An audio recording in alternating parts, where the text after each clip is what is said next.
not just a double, but a triple entendre with the song we choose to begin the show today.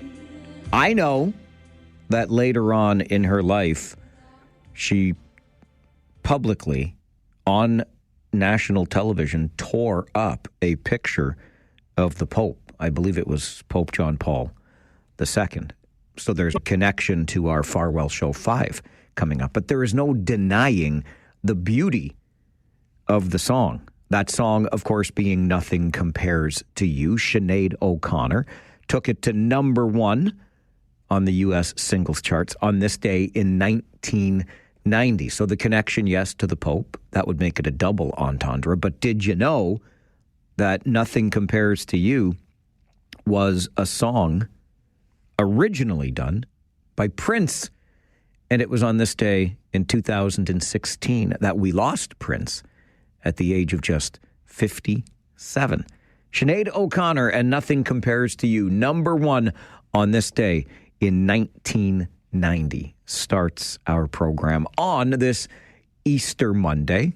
I hope you're enjoying your holiday, if indeed it is a holiday for you, not for me. And so that makes it one of the days, there are so many of these days, that I think, why didn't I stay in teaching? What a life I would be leading with a 4-day Easter weekend and summers off and all that easy work. I'm kidding. I'm kidding to all my teacher friends who I know have a cup of coffee and they're listening this morning because, you see, I may sometimes think, why didn't I stick with teaching? But I know my teacher friends are a wee bit jealous because I get to come to work on a day after the day that it was in sports. How about our Maple Leafs? Riley loses the puck and Tkachuk has a breakaway. Tkachuk is in a goal. Stopped by Stolarz. Huge save by Anthony Stolarz. One of many huge saves by Anthony Stolarz. The Leafs 6. The Ottawa Did they score? Did they even play? Did the Ottawa Senators even show up last night? 6-2. Leafs over the Sens. The Leafs draw first blood in the playoffs. But you know what? That plays second fiddle to our Kitchener Rangers. And now 10 seconds left. The 2 greatest words in sports. Game 7 will let the fans take you home tonight.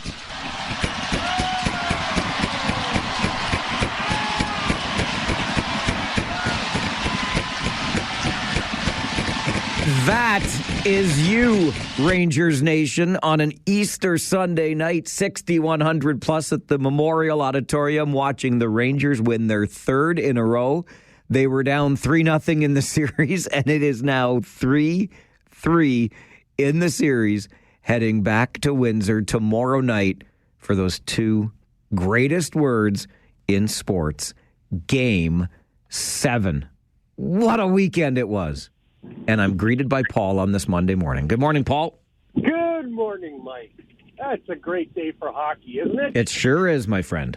Listen, I happened to leave the family Easter celebrations to make sure I get home to watch the Leafs play. And then I'm watching the game, Mike, and I'm going, I heard more ref whistles after a scrum than at a soccer game, for crying out loud. What is going on? You know what? There was one scrum, I think it was in the second, behind the Leafs net. They're whistle, and the guys are scrumming. You know what? Everybody gets a 2-minute unsportsmanlike. Screw that baloney. That's garbage, Mike.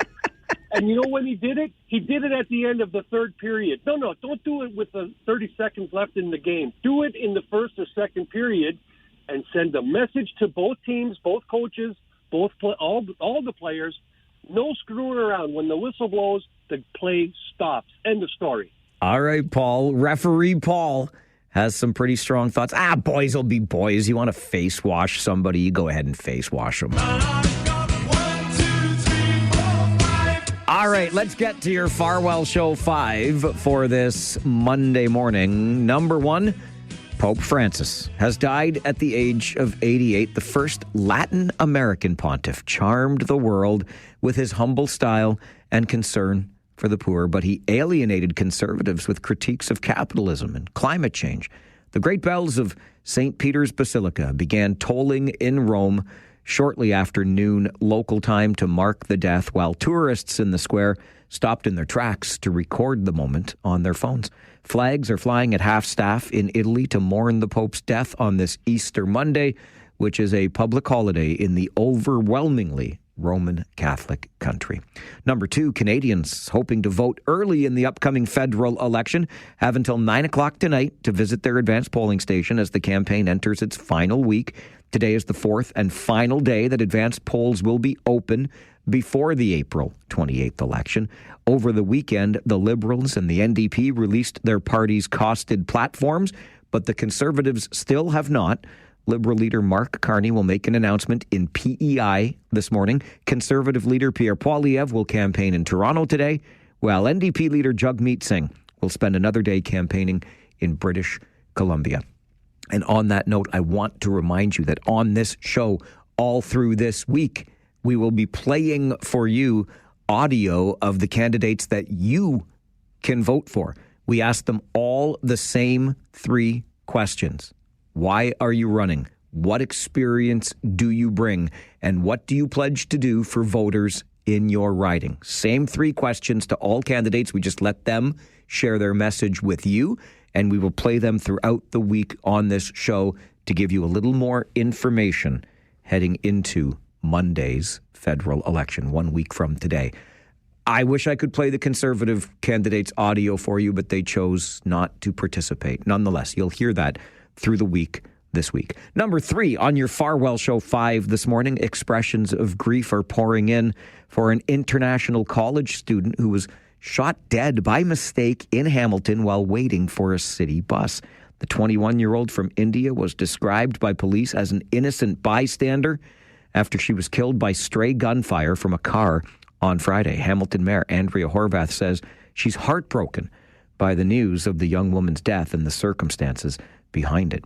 Number 4, be careful on Brock Road in Puslinch. That's one of 5 locations in Wellington County that's home to a new speed camera.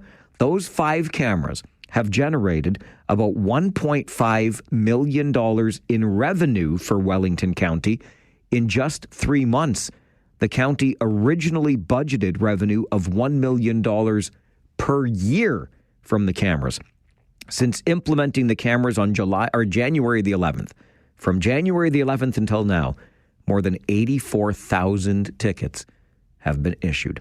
And number 5 on your Farwell Show 5 this morning, a Guelph coffee shop owner is enjoying the taste of victory after Canada allowed him to put Vegemite back on the shelves of his cafe. Leighton Walters, an Australian Canadian living in Guelph, posted a video on his social media accounts back on April the 10th after the Canadian Food Inspection Agency asked him to stop selling Vegemite at Found Coffee on Gordon Street. The agency initially said the yeast-based spread did not meet regulations around vitamin fortification. But later, a science-based assessment determined the risk of added vitamins was low. Walters' post was seen by people in Australia, including Prime Minister Anthony Albanese. And that is your Farwell Show 5 for this Easter Monday morning. You're listening to The Mike Farwell Show on 570 News Radio and Rogers TV.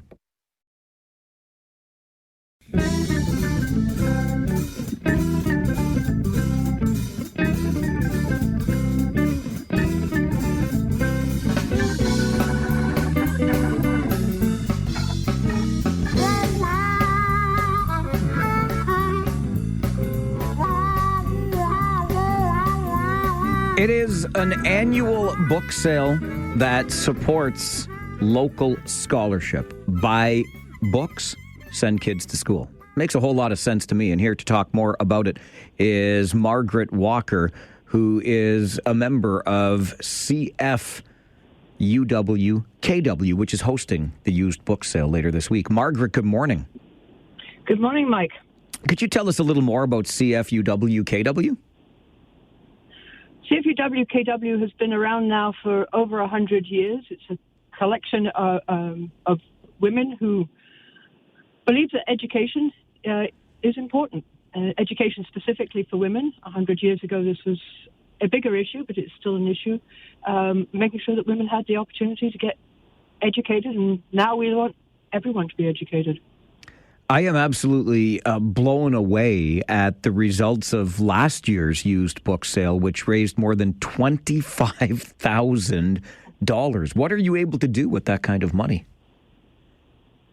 We now have some scholarships that are endowed so that we know we can continue to provide these scholarships as time goes on. And the more money we have, then we can continue to endow those scholarships so that they can continue to be there for young people and older people in perpetuity. I know that a used book sale that raises that much money must be rather large in scale. It's happening this week, 25th and 26th. Tell us more about it. How can we participate, Margaret? Well, someone did do a calculation one time and said that we had 100,000 books available. Incredible. Just to give you, and we take over the entire main floor of First United Church. If you're familiar with it, you know that's a large space. So how you can help? Donation of books on Wednesday and Thursday. Books. Now, there are a few books that we can't accept. That would be textbooks, out-of-date guidebooks, dictionaries and encyclopedias, and books that are damaged. But other than that, we have books on pretty much every topic known. And we are also taking music in the form of pre-recorded DVDs and CDs. And last year we started taking puzzles, jigsaw puzzles, and they are very popular. I'm not surprised. A lot of people enjoy that as a pastime, and it's one of those classic pastimes that never really goes out of style. So you mentioned donations can still be dropped off Wednesday and Thursday. Do we do that at First United Church, Margaret? We do that, yes. That is the only time. We only gather over the books over those 2 days, and then we sell them over the following 2 days. We do not gather books ahead of time. So, yes, Wednesday starting at 9 o'clock till 9 p.m. on Wednesday, and 9 a.m. till 6 p.m. on Thursday. Okay, 9 to 9 and Wednesday. We have some wonderful students who are there to help us unload your car if you've got more than a box. Of course you do. You've got this it's a well-oiled machine at this point, Margaret. We've been at it for 60 years. Yes, it has changed over time, but over 60 years we have figured out how to make it work pretty well for everyone. Absolutely brilliant. So Wednesday, 9 to 9, Thursday, 9 to 6, First United Church right there at William and King. You can drop off those donations. Now, the sale itself, of course, is the other important part, and that's running Friday and Saturday. What are the hours? Friday, 9 to 9. And that day the books are sold by the piece. So the most expensive books are $3 a piece. Paperbacks, the old style pocket books, are $2, and children's books are $1 and $2 depending on the books. And on Saturday, that's all day Friday, 9 to 9, and Saturday from 9 to 1, it is books by the box, and we charge you $15 for the box. $15 for a box of books, or $3 the most expensive book when you're buying it by the piece starting on Friday. Yes. Margaret, yes. I wish you... Yes? I'm just going to say, books by the box is only on Saturday. Books by the box only on Saturday. You're buying by the piece on Friday. Yes, that's right. I wish you another tremendously successful sale. Thanks for everything you and your fellow members at CFUW-KW are doing, and thanks for joining the show this morning.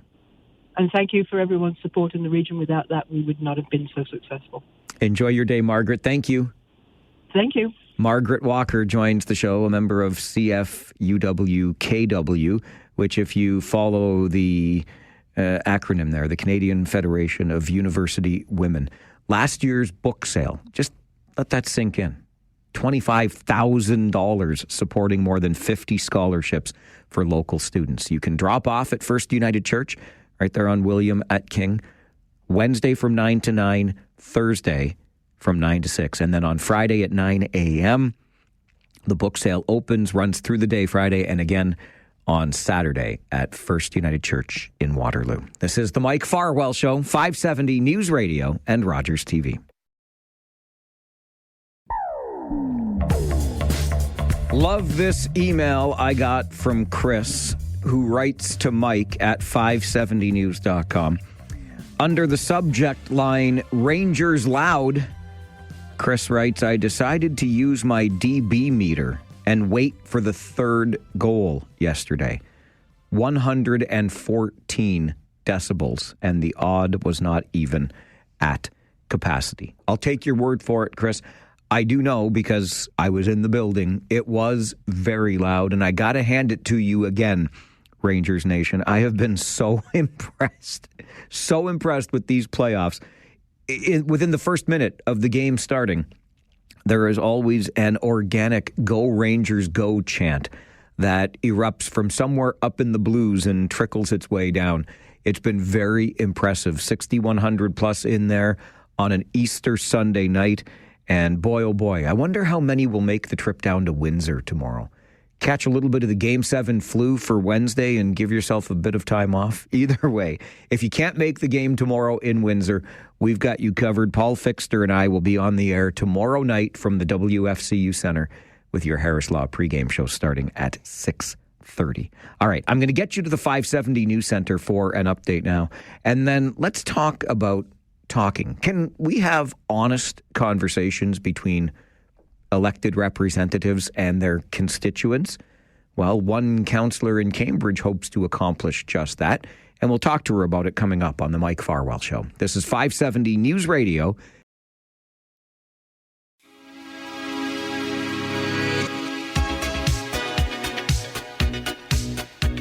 Can we talk, if you'll forgive the turn of phrase from the late, great Joan Rivers, but do we have the ability to engage in an open and honest dialogue with the people who represent us? And I ask that deliberately because I think we tend to be open and honest, but in a ranty, sometimes angry kind of way. And maybe that's not the way it needs to be. Maybe if we met in person, the conversations, while perhaps expressing some frustration, may be less angry. Well, you're going to get the chance to meet one of your local councillors in person this Wednesday as Cambridge Ward 1 councillor Helen Schwery hosts an open house at Four Fathers Brewing in Hespeler. And Councillor Schwery joins our show this morning. Helen, good morning. Good morning. Why? Thanks for having me on the show. Oh, thanks very much for making the time. Why did you decide to host this town hall on Wednesday? Because I want to have a real open and informal conversation with the people I represent. And I'm doing it, I wanted like a round table, some good food, because let's be honest, everything's better with food. And it'll be a relaxed environment where people will be comfortable sharing their thoughts. And I think that's sometimes the best ways good ideas come out. Do you not think, Helen, or do you not get the sense that your constituents share their thoughts in other ways or have been sharing their thoughts since you were elected? Well, I do get a lot of emails, a lot of phone calls. So, yes, but not everybody. Because when I knocked on doors, not everybody's on social media. A lot of people are too busy to respond or think maybe they, what's the point? So I'm hoping they can talk to me now, just informally, say whatever's on their heart. And are they still, when I knocked on doors, are they still wanting me to do what I ran on? To find efficiencies, to lower taxes, cut red tape to speed up home building. That's what I'd like to hear. And are they frustrated? Are they concerned about something? What do they feel is working? What's not working? What changes would they like? Are they still concerned about their taxes rising? Do they even know that unpaid taxes are charged 15% a year?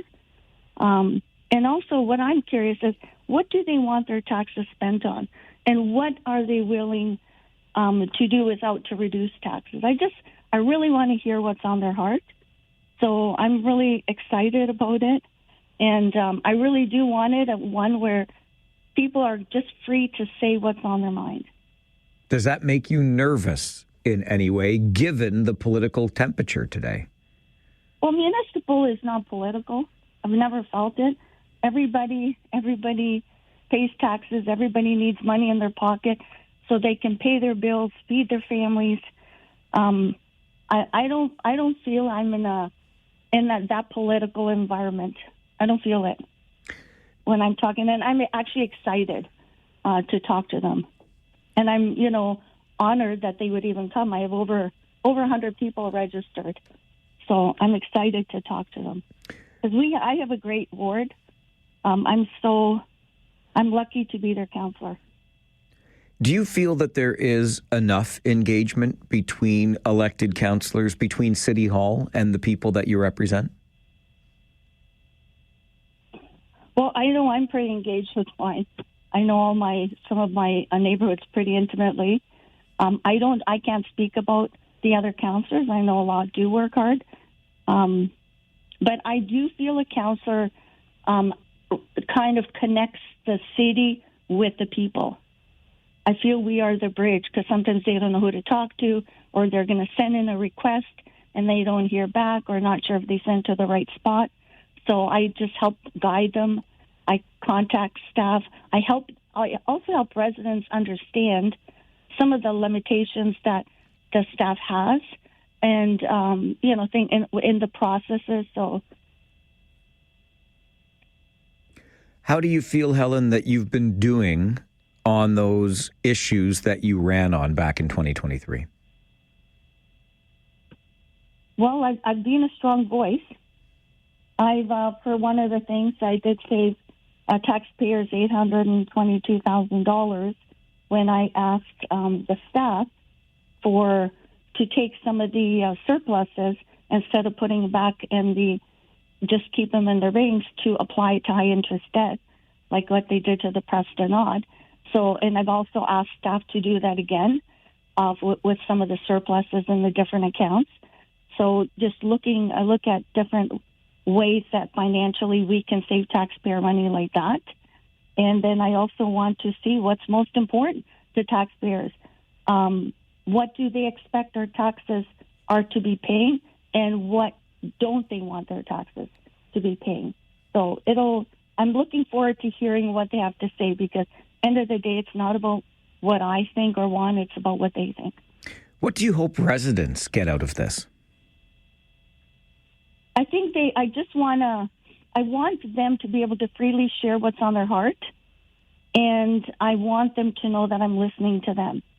And many of them, they know when I've talked to different groups and different neighborhoods that I always have their back. I wish you luck on Wednesday. I hope you mentioned over 100 people. That's going to be a great, is it an evening at Forefathers?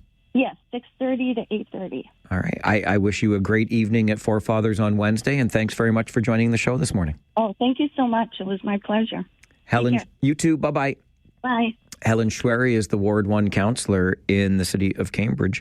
She wants to hear directly from, not through email, not through Facebook, but directly from. And you know how big a fan I am of this approach, right? Let's have an in-person, face-to-face conversation. So she's hosting a town hall style meeting where residents will have the opportunity face-to-face to share their concerns, let Councillor Schwery know how they think City Hall is doing when it comes to the management of their tax dollars, and provide some honest and perhaps blunt feedback to their elected representative. That'll happen on Wednesday evening from 6:30 until 8:30. As Councillor Schwery says, everything is better with food. I think everything is better face-to-face as well. So we'll keep it in this vein. We'll keep it focused on Cambridge, and we'll move from the municipal level to the federal level. We've got a federal election coming up 1 week from today. We promised you that on this show, we would give you some insights into the people who are running for your support. They want your vote. How do they intend on getting it? We'll hear from one of those federal election candidates in Cambridge coming up on the Mike Farwell Show this morning. This is 570 News Radio and Rogers TV.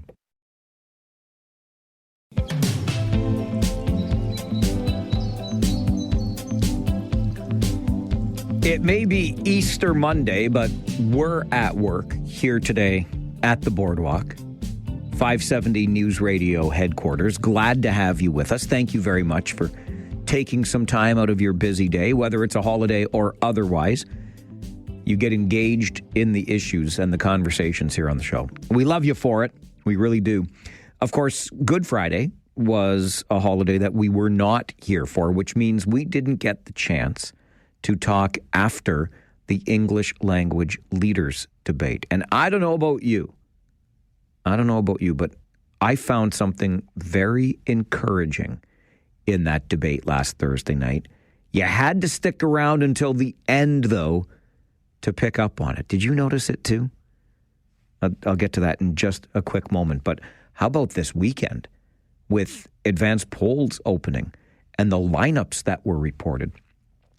My best friend went and said the lineup was about an hour. Now, he ended up, I think because of the way the last names were going, in a shorter line and was in and out much quicker. But by all indications, it was a lengthy wait to cast one's ballot at advanced polls over the weekend. I even saw a friend of mine in Quinte region in the city of Belleville reporting the same thing, a 1 hour wait to vote at an advanced poll in this federal election. I just think that's great. And we have the numbers coming out already, 2 million people, a record number taking advantage of the first day of advanced polling. Let's hope that this is indicative of the turnout that we're going to get on the 28th, 1 week from today. Voting day, election day. I would love to see. I mean, I can't believe that I'm saying 70% would be great, but 70% would be pretty great considering the turnout we've had recently in elections. But let's go even higher. We've been talking about how this is the most consequential election in a generation. Well, I guess we're about to find out. But very encouraging signs early on. Also for me, an encouraging sign right at the end of the debate on Thursday. I thought Pierre Poilievre had a pretty good night behind the podium. I think Mark Carney was okay. Quite frankly, I could not care about Jagmeet Interruptus on the night, which he just seemed to try to keep getting his voice heard, the leader of the NDP. And I don't know why we allow a separatist party into the leaders' debate is a whole other conversation. Although I do find Yves Francois Blanchet rather amusing from time to time. But that all aside, the most encouraging sign of Thursday night to me was at the very end of the debate. And I don't know if you picked up on it or you noticed it, but when it was over and they turn off the microphones and the camera pans back and you see the full stage and the leaders come out from behind their podiums to shake hands. I'll tell you, Pierre Poilievre and Mark Carney, they practically bro-hugged. It was almost like the half hug around the back kind of thing. There was definitely what appeared to be a very sincere handshake and a pat on the shoulder. It wasn't like the kind of good game that you get going down the line after a hockey series. This was a genuine, it seemed anyway, a genuine interaction that gave me hope, personally, that we might find ourselves with leaders who are going to work together for the betterment of our country for the next however many years we end up with the next parliament that's formed, be it minority, majority, whatever it is. But boy, oh boy, for a couple of leaders, the front runners, right, in Pierre Poilievre and Mark Carney, who have been obviously sparring for quite some time, and Pierre Poilievre as the leader of the opposition sparring with the Liberal Party for 18 months before this campaign even began. But for those two men to greet one another like that at the end of this debate, and this followed the French language leaders debate last Wednesday. So back-to-back nights on a stage, debating one another, exchanging ideas, sometimes with a little bit of snark or sarcasm. I took great hope from that personally. It just seems so genuine. You can put your partisan colors aside and you can say, you know what, I respect you for the role that you play. I respect you for the ideas that you have. And for me, anyway, it inspired me a little bit. And I thought, you know what? These are the kinds of people. You people can work well together no matter which party ultimately forms the next government. That was one of my big takeaways from the English language leaders debate last Thursday night. Since we didn't get to talk about it on Friday, if you want to talk about it now, as always, I'm all ears here on the Mike Farwell Show. This is 570 News Radio and Rogers TV.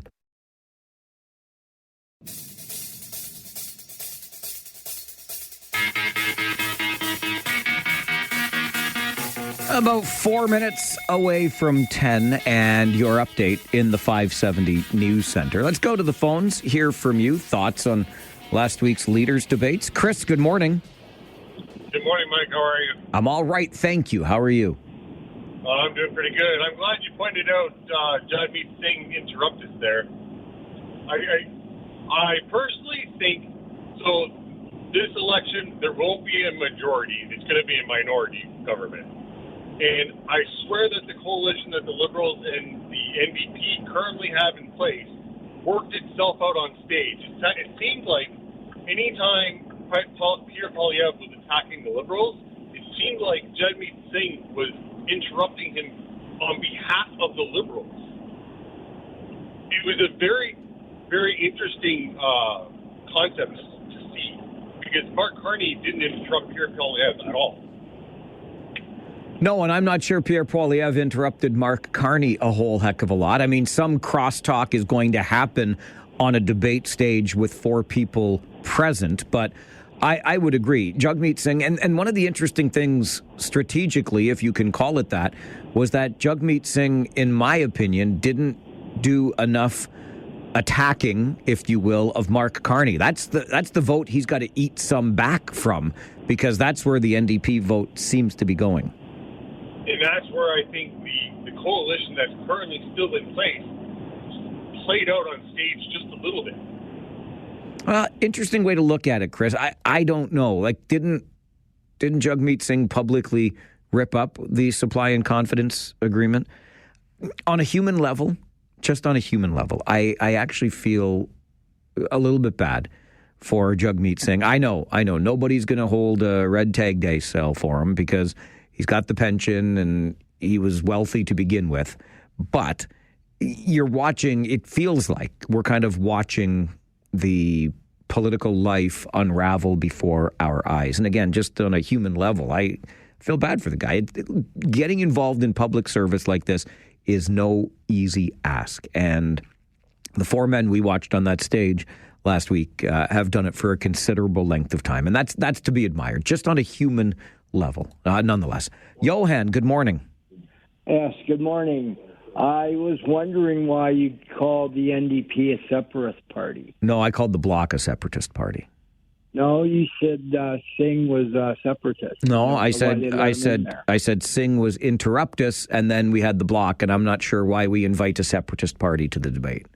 Oh, that was confusing because they put them together like that. That's okay. You're allowed to be confused. Sometimes I put ideas together too quickly or too close together.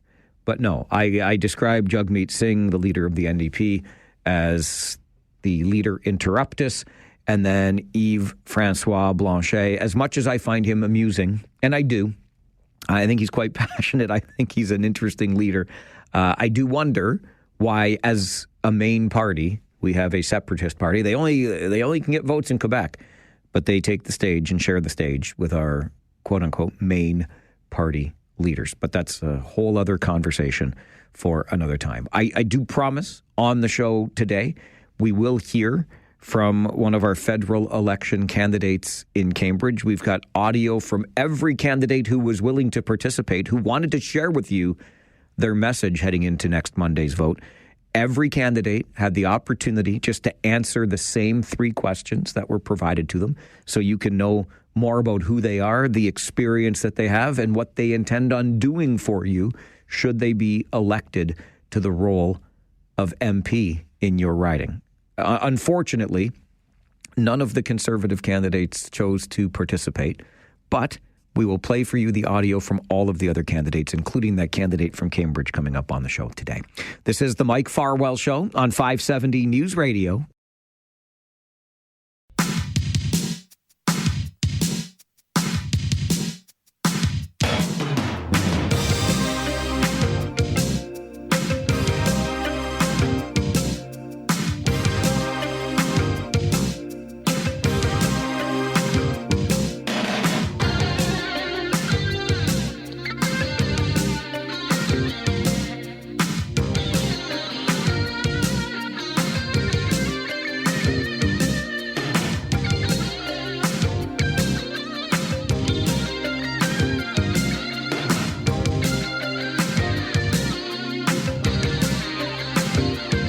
Would it surprise you to know that Canadian officials are using messaging apps where the messages disappear? Sometimes within seconds of appearing, they can disappear.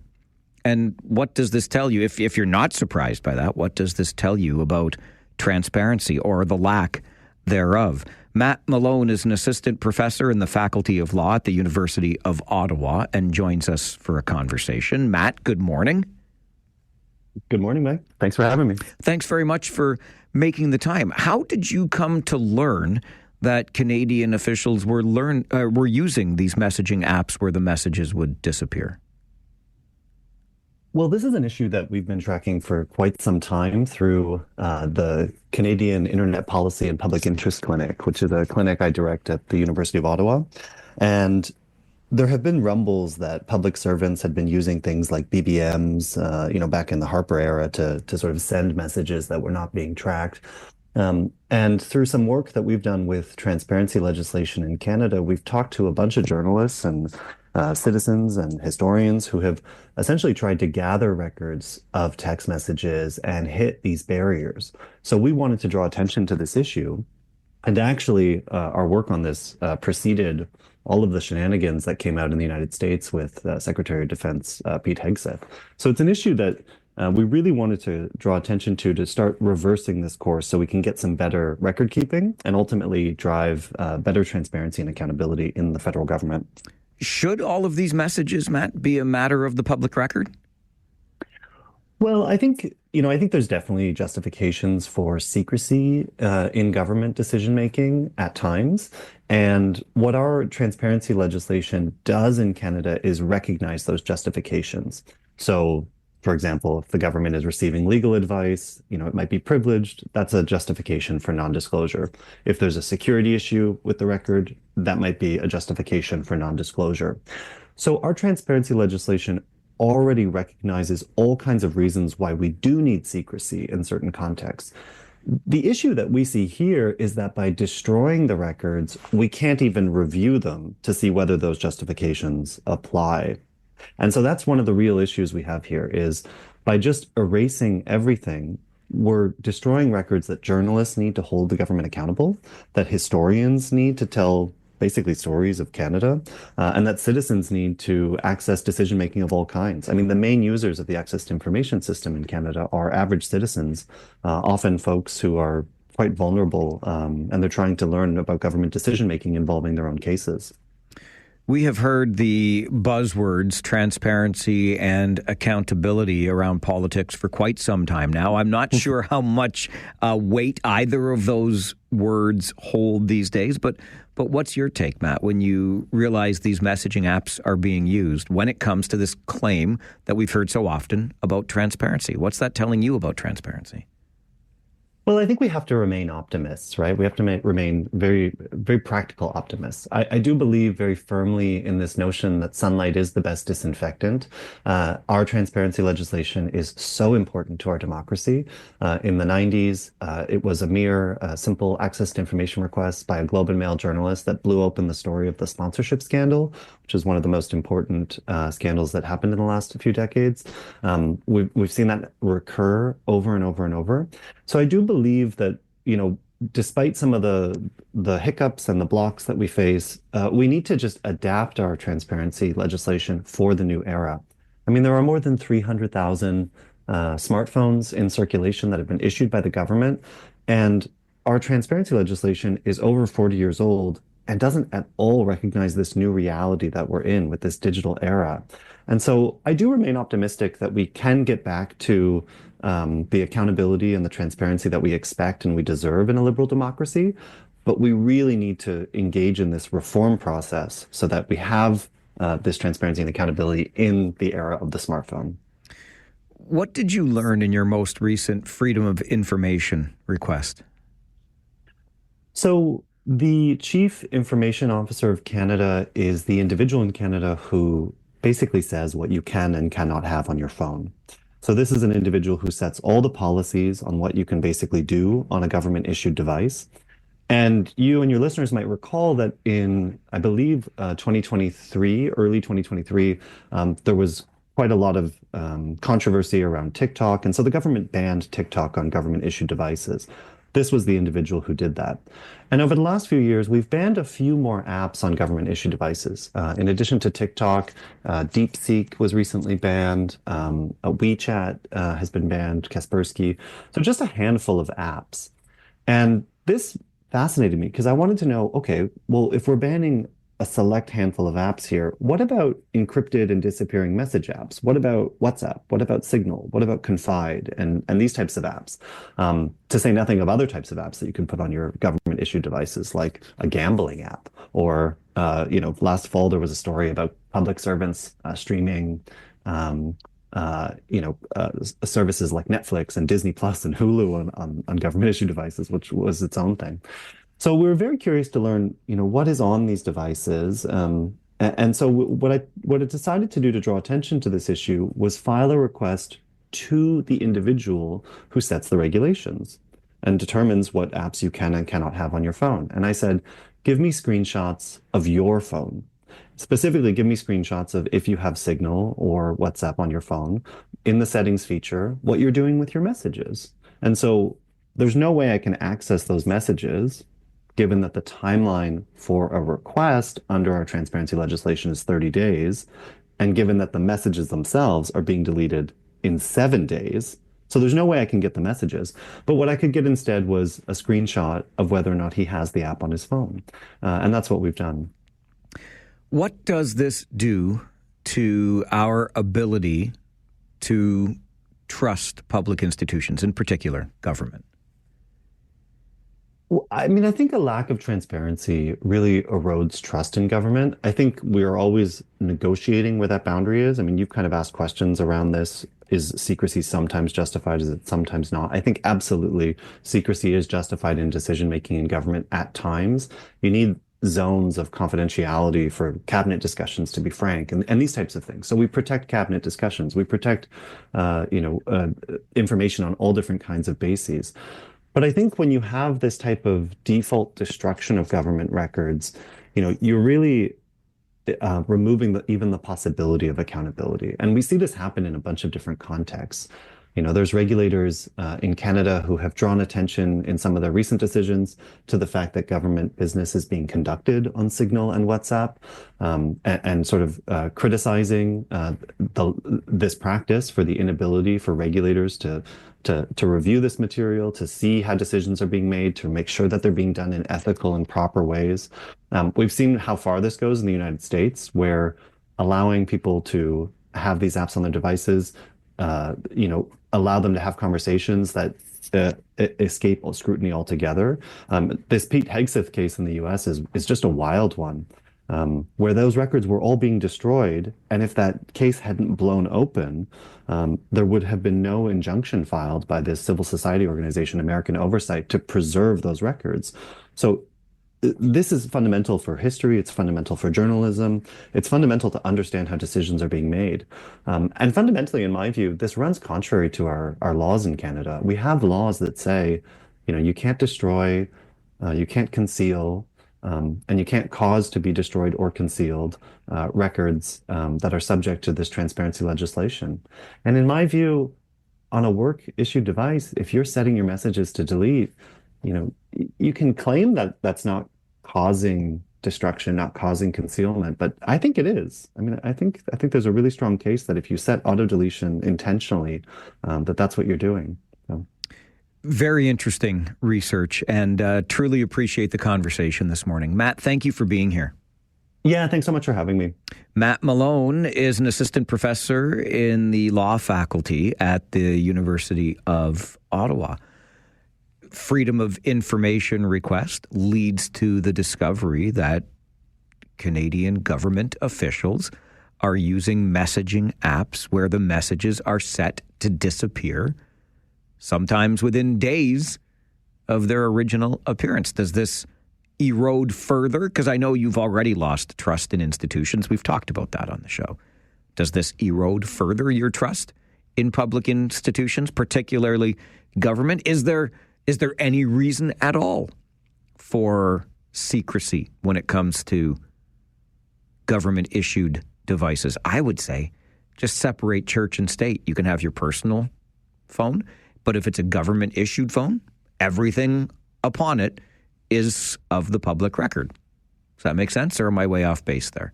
Your thoughts always welcome on the Mike Farwell Show. This is 570 News Radio and Rogers TV.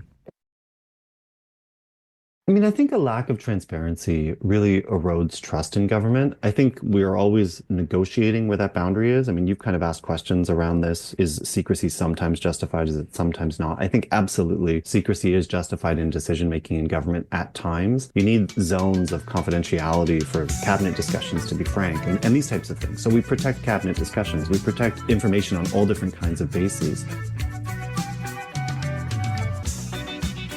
I mean, it's not like we're sharing plans for military deployment publicly with people who ought not know about them using a messaging app like Signal. That happened in the United States, not here in Canada. However, it seems as though almost the extreme opposite is true here in Canada. And by extreme opposite, I mean the messaging apps that are being used where the messages are being deleted.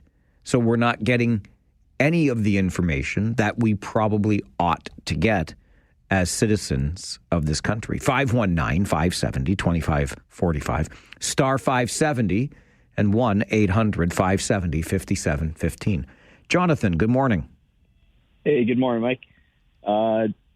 First of all, huge win last night, go Rangers. But about the Rangers, I know they're a community-owned organization, so it's a bit ambiguous about, like, are they run by the municipal governments, or they play in a city-owned arena? But I wonder about their transparency, especially with the Eric Guest situation in 2020 that was brought up, and I haven't heard anything since then what's happened with Eric Guest. Well, hang on. You're going way back into history here, Jonathan, and I don't know what. What do you mean? It was 7 years ago. Yeah, well, that's way back in history. But in all honesty, why does the fan of a hockey team have any right to know about the well-being of a young man who was clearly dealing with some medical and mental health issues? That's the business of. It wasn't just that; it was cocaine dealing on the team. No, John. Okay, I cannot even go down that path. Honest to goodness gracious, don't believe everything that you read on the internet. Please don't believe everything you read on the internet. What you can trust in is the reliability of sources on this program, where we get the opportunity to hear directly from decision makers. And I want you to have that opportunity as we get ready for the federal election. The vote is 1 week from today. One of your candidates in Cambridge has spoken to us about why he is running, what experience he brings, and what he intends to do for you should he win your vote. You'll hear from him coming up on the Mike Farwell Show. This is 570 News Radio and Rogers TV. In order to bring you as much information as possible ahead of your vote next Monday, if you haven't already voted in an advance poll, we asked every candidate running in our community to answer 3 simple questions and let you know more about them. Our reporter Justine Fraser asked these questions of Brian May, the Liberal candidate in Cambridge. So why are you running in this federal election? Well, first of all, thank you to 570 and Mike for the opportunity to bring my message to your audience. Since 2015, I've had the honor to represent Cambridge and North Dumfries. We've had many successes and celebrated many milestones in that time, like things like the Canada Child Benefit, $10 a day childcare, enhanced support for seniors, affordable housing builds in the riding, and support for small and large businesses. We've also, unfortunately, faced incredible challenges together. And I don't want to sugarcoat it for your listeners. we are facing yet another incredible challenge with the changing relationship with our closest trading partner and ally. Canadians have a difficult road ahead, and I want to be there. I want to be in the riding and be able to help and serve the constituents of my riding. What experience do you bring to the role that you want people to know about? My experience extends obviously much further past my role as Member of Parliament. For a very long time in this community, I served in the nonprofit sector. A lot of people even still recognize me as the guy from the YMCA, where I held senior management roles for a number of years, both in Cambridge and in Woodstock. I also took on a great opportunity to work for the University of Waterloo, my alma mater, where I spent time helping students get, in many cases, their first ever job.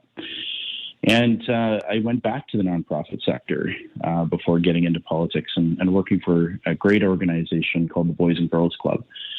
And, throughout that time, it taught me some very interesting and important core values: respect, honesty, caring, and responsibility. And I shared those core values, and I've carried those core values forward through my time in office. If voters are to elect you into office, what will you do for them? I've had thousands of conversations with residents of Cambridge and North Dumfries, and I've heard the good and the bad.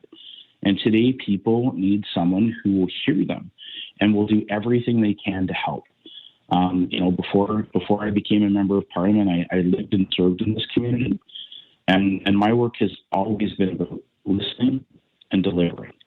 I've proven that serving my community is my top priority. And I want to give residents the kinds of results that actually make a difference, like infrastructure, supporting manufacturing and small businesses, building more affordable homes.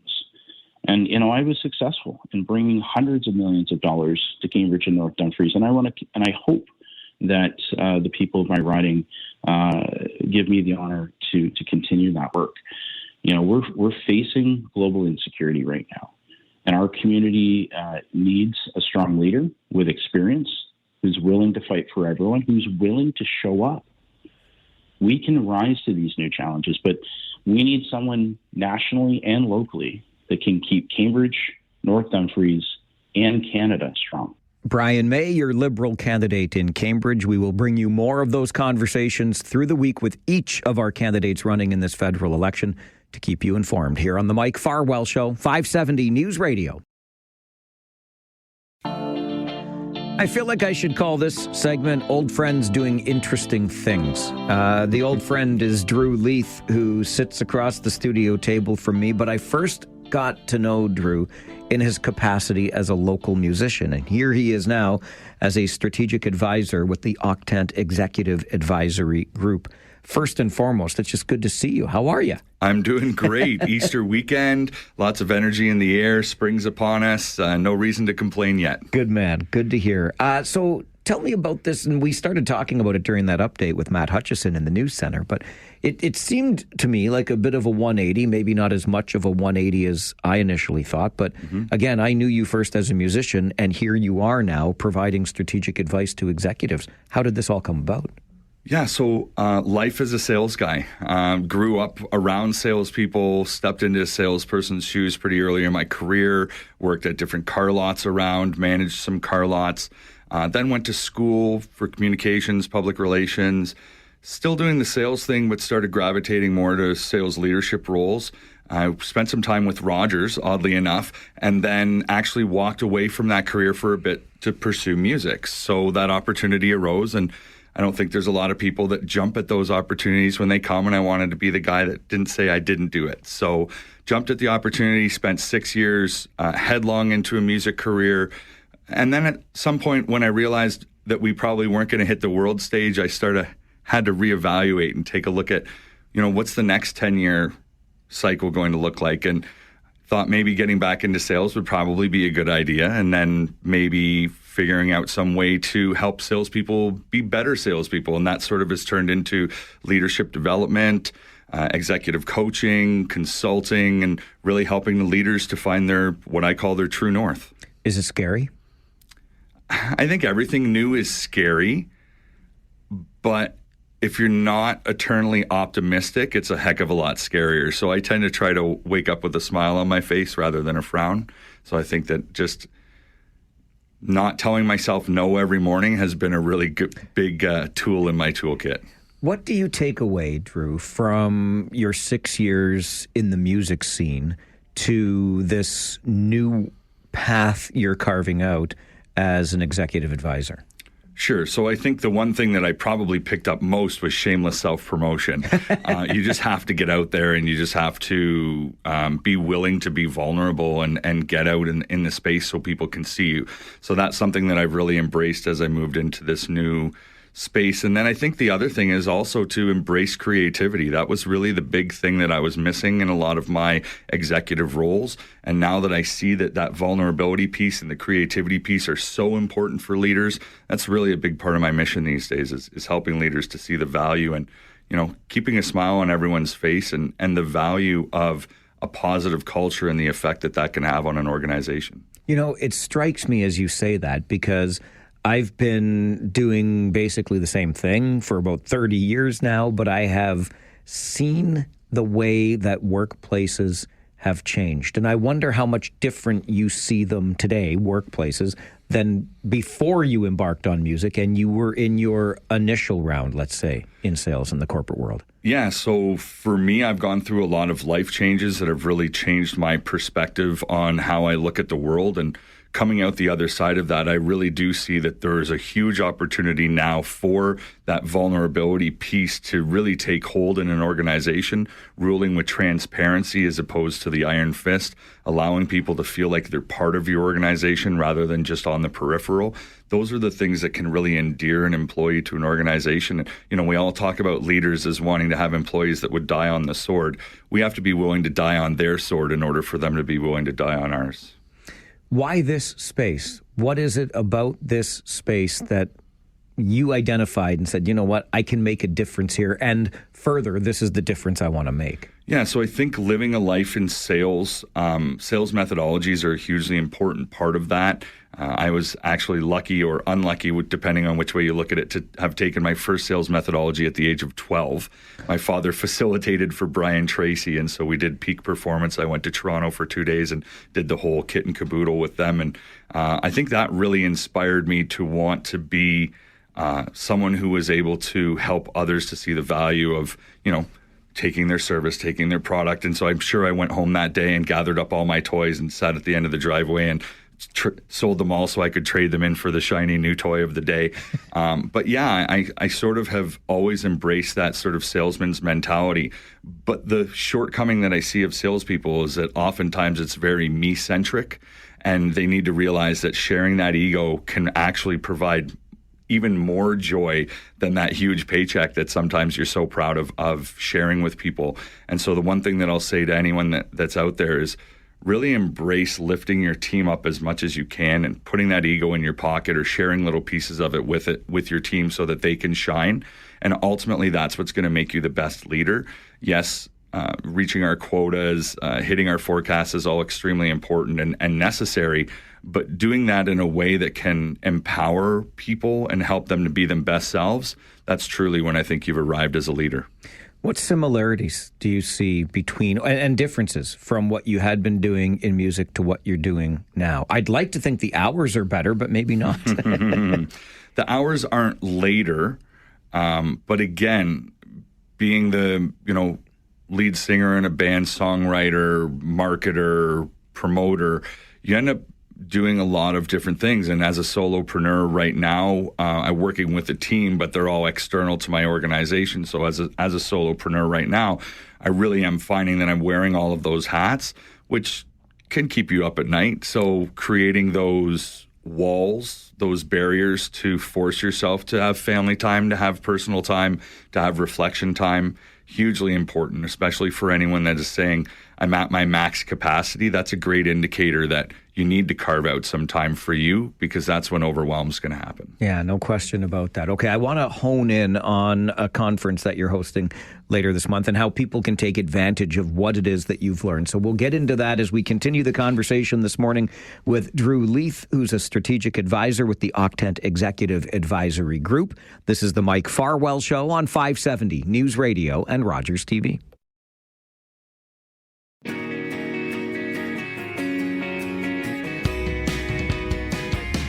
In studio this morning with Drewe Leith, who's a strategic advisor with the Octant Executive Advisory Group. Execugrowth Formula, Mastering Leadership and Revenue, happens next week, April the 29th. That's a week tomorrow, next Tuesday. Tell me more about Mastering Leadership and Revenue at this forum next week, Drewe.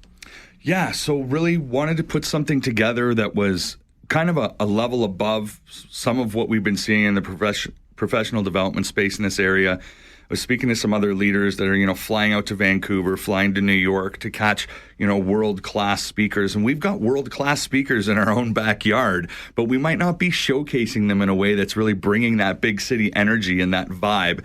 So what we're really trying to do is not only bring great ideas and great leaders and great strategies together all in one room, but we want to bring that energy of evolution and transformation, and people are really going to feel like they're walking away not with just some value and some new LinkedIn contacts, but with a new perspective on how to achieve the success that they're looking for in 2025. Who's going to benefit from something like this? Yeah, so business owners, I would say of any level, but probably that small to medium-sized business is really going to get a lot out of this. We're going to be talking about operational excellence and sales methodologies, how to create the right strategies and then be able to forecast the results that those strategies might be able to deliver. And then in the afternoon, we're really focusing on leadership. So again, business owners, visionary thinkers, founders, people that are looking to evolve themselves as business people, but also personal growth is not out of the question. So we're going to be speaking with Amy Ballantyne. Oh, and in the morning, I want to mention is Tom Riley is going to be talking about revenue strategy optimization, giving you some key indicators and checklists to be able to take away to benchmark where your business is now and to be able to know whether or where you are at and attack your goals for 2025. In the afternoon, we're moving to leadership with Amy Ballantyne. She's going to be talking about NLP, which is neuro-linguistic processing. And you would love this because this is all about reading people and the things they're not saying, or maybe more importantly, the things that people are reading from us that we're not saying, which I think is really fascinating. And then I'm going to be focusing on talking about the topic of my new book. The book's called Quantum Leaps, The Infinite Gap Between 99 and 100%. And that's all about perfectionism and how the pursuit of perfection is not only killing us, but not actually getting us much closer to excellence. So for me personally, I had to hit a wall pretty hard in order to learn these lessons, and I want to help other executives to take a step back and be able to evaluate where they are in order to be able to lead with intention and strategy. And so what we're talking about is reevaluating our perception of perfection, and at 90% of what we think is perfect, getting a benchmark from someone else to be able to understand whether maybe we're already there and maybe we're spinning our wheels on extra polish that no one's even going to notice. And so I say this to anyone out there, and I guarantee half of you are going to nod. For anyone that's editing an email 14 times before you hit send, I would say this is the book for you. And really, analysis paralysis is something that stops greatness. And so I want to help people to realize that the greatness may be there before you're realizing it, and to match our level of perfection or expectation with what other people actually expect of us. What's the greater challenge, writing a song or writing a book? Oh, well, you can whip out a song pretty quickly. So I would say that for me, songwriting is maybe a little bit of a superpower. It's actually something that I'm doing, and thanks for teeing me up because you didn't know this. Something that I'm doing in my leadership seminars is at the end of the day, doing a songwriting exercise with everyone in the room. And that's to sort of show bridging this gap between analytical thought and creative thought, and how there really is excellence in marrying those two. So we get a bunch of people in the room who have most likely never written a song before. Everyone writes one line of a song. I give them a sound to rhyme with. So if it rhymes with E, you can say happy or sunny or whatever it happens to be.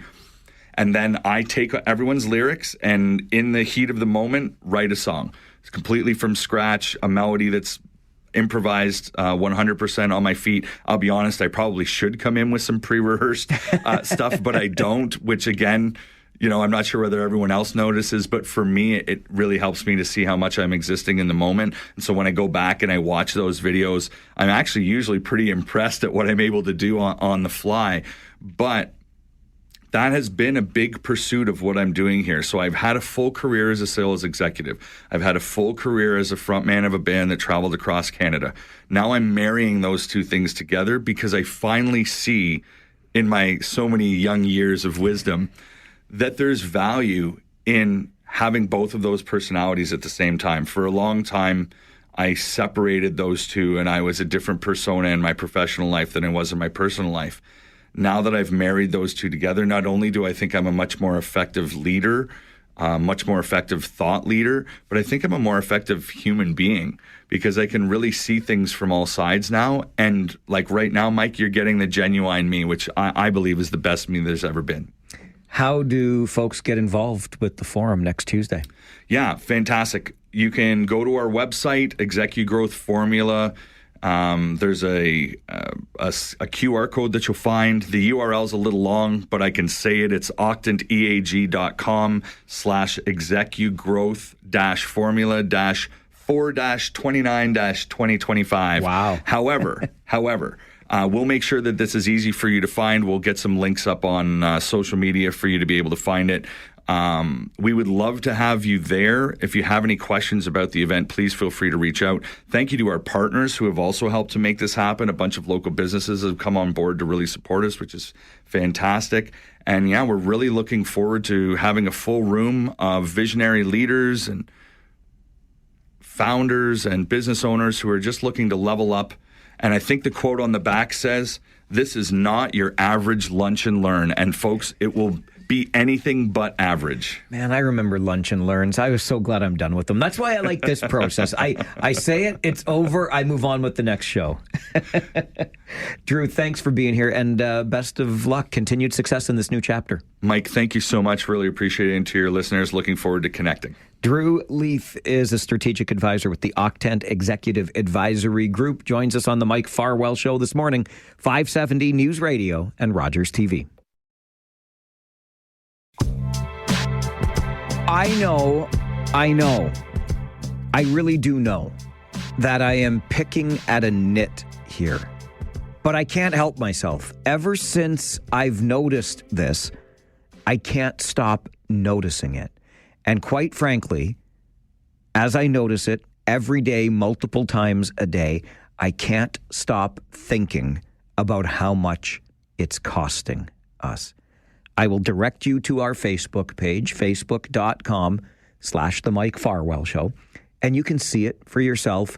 Yes, I'm talking about those signs again. The signs that are posted along the sides of our road that make absolutely no sense. They do not need to be there.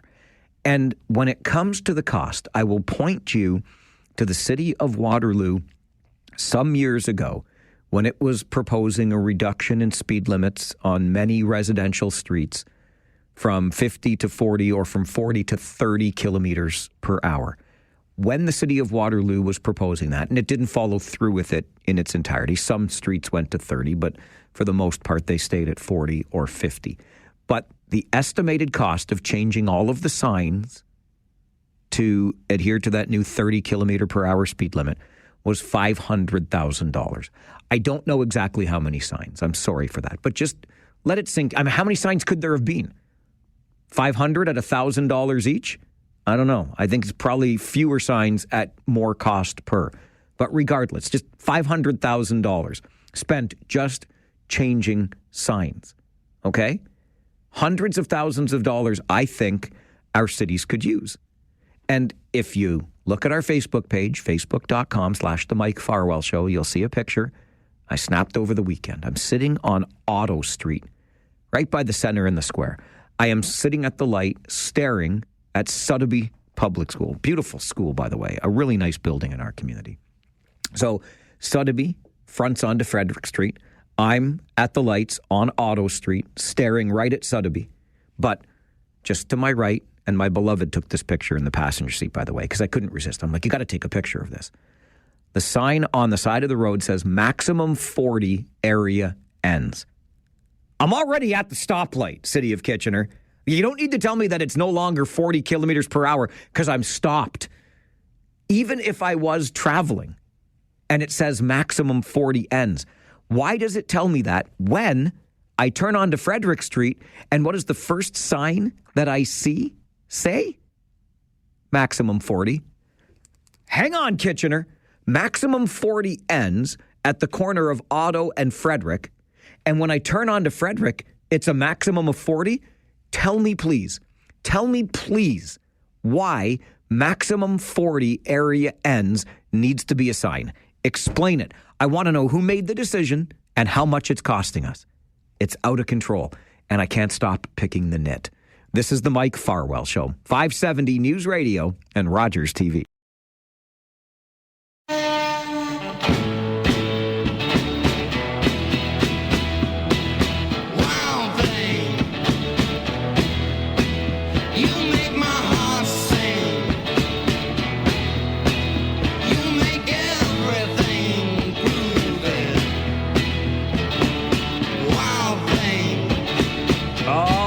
Of the Trogs to start this week. I think I love you.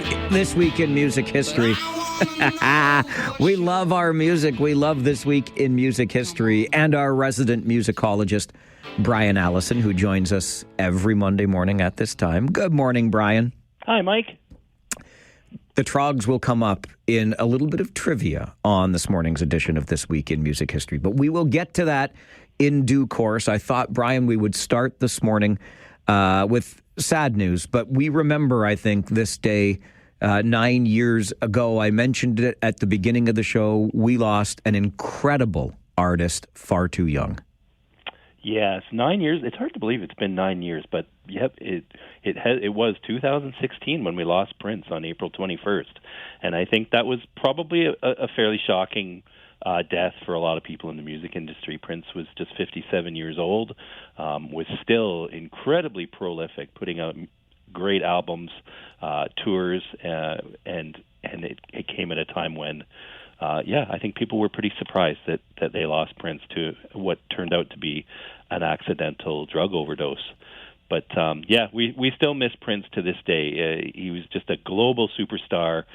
Came big in the 80s with 1999 and, of course, Purple Rain, which, also was featured on the silver screen and Sign of the Times. And there were 30 albums in his catalog. So Prince was a prolific songwriter and recorder. And, of course, I think a lot of people might be aware he also wrote with a lot of other artists. And there's probably some hit songs out there that people don't even realize that Prince played a part in writing and recording as well. So it's sad that he's gone, and I think it was a huge loss for music in general. No question about it. 9 years has gone by in the blink of an eye. I think a lot of folks will remember 30 plus years ago this week, Brian, when a star-studded concert remembered Freddie Mercury. I sure remember it. I was glued to the TV that day. So this was the tribute to Freddie Mercury, which happened on April 20th, 1992, and it was brought together by the remaining members of Queen, who decided that they wanted to give Freddie a send-off, which would be remembered, and it was. And it was quite a show. It was at London's Wembley Stadium, and featured really a who's who at the time of music.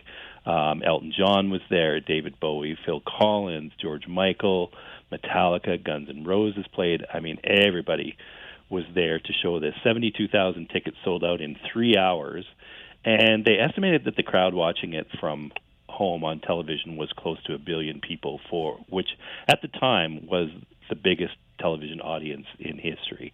So pretty impressive show. It raised millions and millions of dollars for AIDS research. Of course, Freddie dying from AIDS back in November of 1991. So, yeah, great show. Somewhere in my archives, I still have a copy of it on VHS tape, which I was taping that day. So I have to dig that out someday and rewatch it. Yeah, you and me both glued to our television sets back in 92 for that big concert. Another era, and I like to make fun of this, disco is dead, but listen, as relatively short as the era was in the history of music, it was memorable. It absolutely made an impact.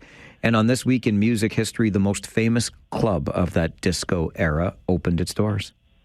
Yeah, famous, probably more infamous. So Studio 54 opened on April 26, 1977 in New York City. And wow, I mean, it was just really a cornerstone of the decade, a cornerstone of what the disco movement meant to people in terms of lifestyle.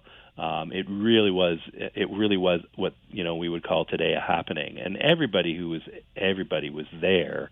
Most of you could pick any musician, actor, celebrity out from that day, and they spent time at Studio 54 because it was just the place to be, and spawned so much music. It was really where a lot of careers were launched, and a lot of music came out of Studio 54 as well.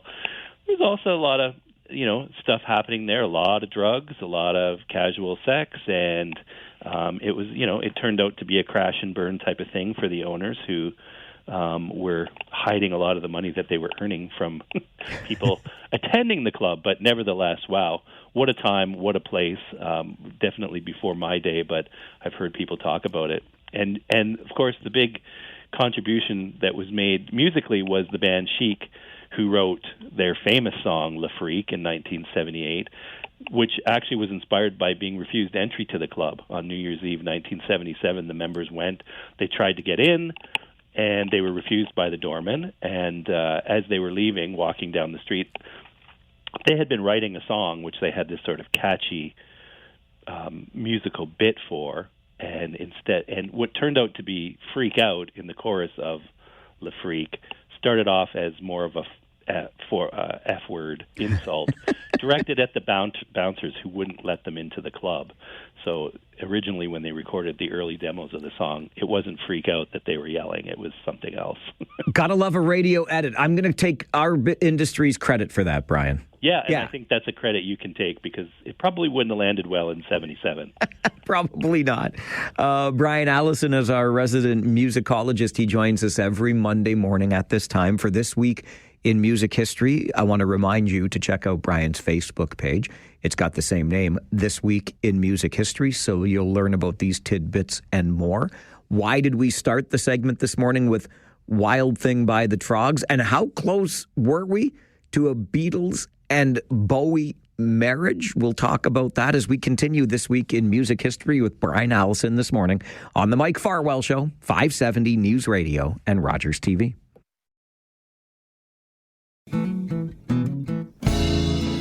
Every Monday morning at 11, musicologist Brian Allison joins us for This Week in Music History. He's got a corresponding Facebook page. It's called This Week in Music History. You can check it out for the stories that we may not get to on the show each and every Monday morning, but we love talking music. And Brian, This Week in Music History also brought us the song that we used to start the segment today, Wild Thing. Wild Thing. Hard to believe. Almost 60 years ago this week, tomorrow actually, that Wild Thing was released. The original version. So was originally recorded by the Troggs, who were originally called the Trogdolites. Do you know what a Trogdolite is, Mike? I do not, I'm afraid. I had to look that up, okay. too. Yeah. Wasn't sure. It's a person who is regarded as being deliberately ignorant or old-fashioned. So there's some interesting trivia for you. But they should start calling this the Trogdolite Show. The record company did not like the name Trogdolites and said, you're going to have to shorten that to the Trogs, so they became the Trogs. Anyways, recorded Wild Thing, which went on to reach number one position in the charts, and it kind of became a major influence on garage rock and punk rock because it was a very playable song. Even if you had some fairly rudimentary musician skills, you could probably figure out Wild Thing on the guitar and the drums and have a band that could cover Wild Thing. So a lot of punk bands covered it, but it was also covered by Hendrix. It was covered by the Dams. The Runaways played it. Tom Petty and the Heartbreakers had a great cover of it.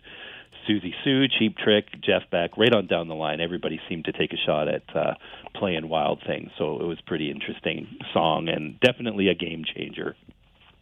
Okay, so how close? All I ever think about, really, when I hear Wild Thing now, though, is Charlie Sheen as the Wild Thing in the movie Major League, coming into the mound to save the day for the Cleveland Indians, when they were still the Cleveland Indians. Absolutely, 100%. That kind of brought that song back to the forefront again, was the soundtrack to the first Major League movie and Wild Thing being played. And yeah, it was, that version was done by a band, a Los Angeles punk band called X, and X was fronted by a fellow named John Doe, who you might know. You'd probably know his face. He's definitely been in a lot of movies. He did some acting in Roadhouse. He was in Great Balls of Fire. He was in Boogie Nights. John Doe was the lead singer for X, and they're the ones that covered Wild Thing for the movie Major League. I'm not sure why they picked that version, but it seemed to work. Yeah. You know what? And I didn't know that's who performed that particular cover of Wild Thing. So now I do. X. There you go. And John Doe was the front man. There's another piece of trivia coming up a little bit later in this segment of This Week in Music History with Brian Allison. So stick around for that. But also, I need to know how close we were and whatever happened to the potential marriage of the Beatles and David Bowie. How could this not have happened, Brian? I think what happened was they dropped the ball. in short, to put it very bluntly. So Bowie had left his original record label in 1968. He really wasn't doing very well. He was struggling to find an image, was struggling to kind of find a sound. He had started off kind of as a blues artist and then had gone more into folk and was really, really searching for something. And his record label, Darum Records, kind of got tired of him and said, this isn't working, we're going to let you go. So his then manager submitted a demo tape to the newly started Apple Records. And Apple Records was actively seeking artists. They were basically saying, they put out ads in Rolling Stone magazine that said, if you have a band, if you have a screenplay, if you've written a book, if you're a poet, send it to us. We want to see it. We might be able to help you out. So they got thousands and thousands and thousands of submissions, people who wanted to be a part of Apple. And one of them was David Bowie. David Bowie sent a demo, his manager, to Apple, and Peter Asher, who was the head of Apple at the time, took a listen and decided that it wasn't what Apple was looking for. So they turned him down. He did not sign with Apple Records. And just a few years later, by 1972, David Bowie would eclipse the Beatles in popularity, not only in England, but in many parts of the world. So, yeah, I think they kind of dropped the ball on that one. I think they did indeed. Different Beatles-related news, but on This Week in 1995, I guess some lost tapes were discovered? Yeah, this is a great story for people who love treasure hunts, because in 1995, Peter Hodgson, who was a guy from Liverpool, found in his attic a reel-to-reel tape of 16 of the Beatles' earliest recordings made in 1959. So Peter's father had lent a reel-to-reel tape recorder to Paul McCartney, and Paul used that in 1959 to record what would really be the first recordings of the Beatles as a group. There was a bunch of songs on there, including Hello Little Girl. They did a cover of Ray Charles' Hallelujah, I Love Her So, and a bunch of other Beatles songs. Now, Paul had actually recorded the master, and he had a copy of it himself, but he didn't record the entire thing. But Paul's portion of it came out a few years after, when somebody in Germany pressed it into a bootleg LP. So it had surfaced, but the version that Peter Hodgson found in his attic contains some songs that were never, ever copied by McCartney on his copy and were brand new. People were hearing them for the first time, including an early version, working version of When I'm 64, which Paul had composed when he was like 15 years old. So this was pretty impressive. I looked all over the internet to find out whatever happened to that tape. if somebody purchased it, if Paul purchased it. I couldn't find anything to say what became of the actual tape, but I'm wondering what kind of price tag that would collect in today's market. No kidding. And I listen, I've got some old reel-to-reel tapes in the basement. Maybe if I could find a reel-to-reel tape player, who knows what I might find on them. Did your dad maybe like lend out your reel-to-reel to like Geddy Lee or something back in the 70s? Could you imagine? Oh my gosh, if only my dad had a reel-to-reel machine. I love that idea. Okay, before I let you go, I promised another little piece of trivia. I like this one, and I think I knew the answer to it. But among the birthdays being celebrated this week, I guess somebody who was once hungry like the wolf? Well, Roger Taylor, the drummer for Duran Duran, yep, he's turning, I believe, 65 this week. So on April 26th. But there's another huge band who has a drummer named Roger Taylor. And I always wondered how much trouble this created for these two guys because they were both kind of around, there was definitely overlap in their careers. So Duran Duran, they really came alive in the early 80s right through, I mean, they're still around today, but their biggest time was in the 80s. The other Roger Taylor, of course, was the drummer for Queen. Yeah. Also prolific in the 80s. So you've got two drummers, both named Roger Taylor, not related. I wonder how much grief that caused them, in making a TV. I just picture one of them making a reservation in a restaurant saying, yeah, it's Roger Taylor. No, the other Roger Taylor. Exactly. They should have T-shirts. I'm the other Roger Taylor. Exactly. It's always fun, Brian. Thanks for joining us again this morning. My pleasure, Mike. Talk to you next week. You betcha. Bye-bye. Okay, bye. Brian Allison is the musicologist who brings us every Monday morning at 11. This week in music history, and you can follow the Facebook page of the same name, This Week in Music History, to get to some of the stories we didn't get to on the air and keep up with things that way. It's a lot of fun taking a little trip down a musical memory lane. This Week in Music History with Brian Allison every Monday morning at 11, right here on the Mike Farwell Show, 570 News Radio and Rogers TV. Okay, here is how to tell me that your speed camera is a cash grab, even while actually telling me it's not a cash grab. Brock Road, Puslinch. If you take the 401 east and get off at Highway 6 south, you find your way onto Brock Road. And there is a speed camera there, one of 5 in Wellington County. Those 5 cameras, since January the 11th, since just January the 11th of this year, those 5 cameras in Wellington County have generated $1.5 million in revenue for the county. That's the county's share in about 3 months' time. The county had estimated that the cameras would bring in $1 million for the year. They're on pace for $6 million, or 600% of what was estimated.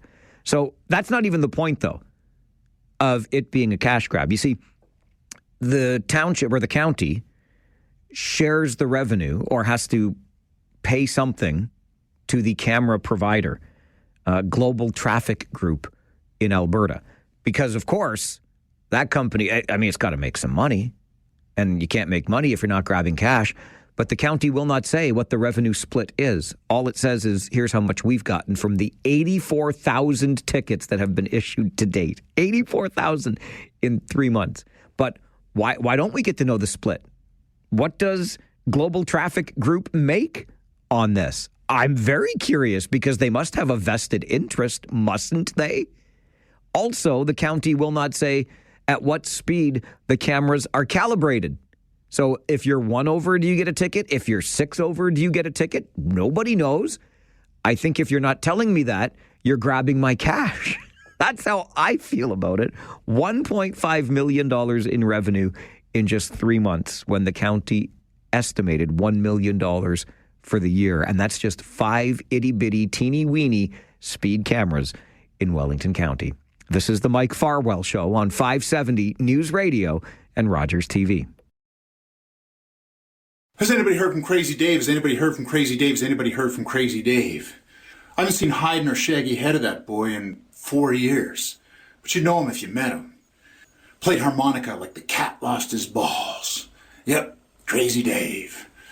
Had a toothy smile as big as my hand. Always chewed on a toothpick or a long blade of grass, drank from the bottle, rolled the worst cigarettes, was impervious to insect bites. It's one of the best damn tree planting highballers east of Prince George.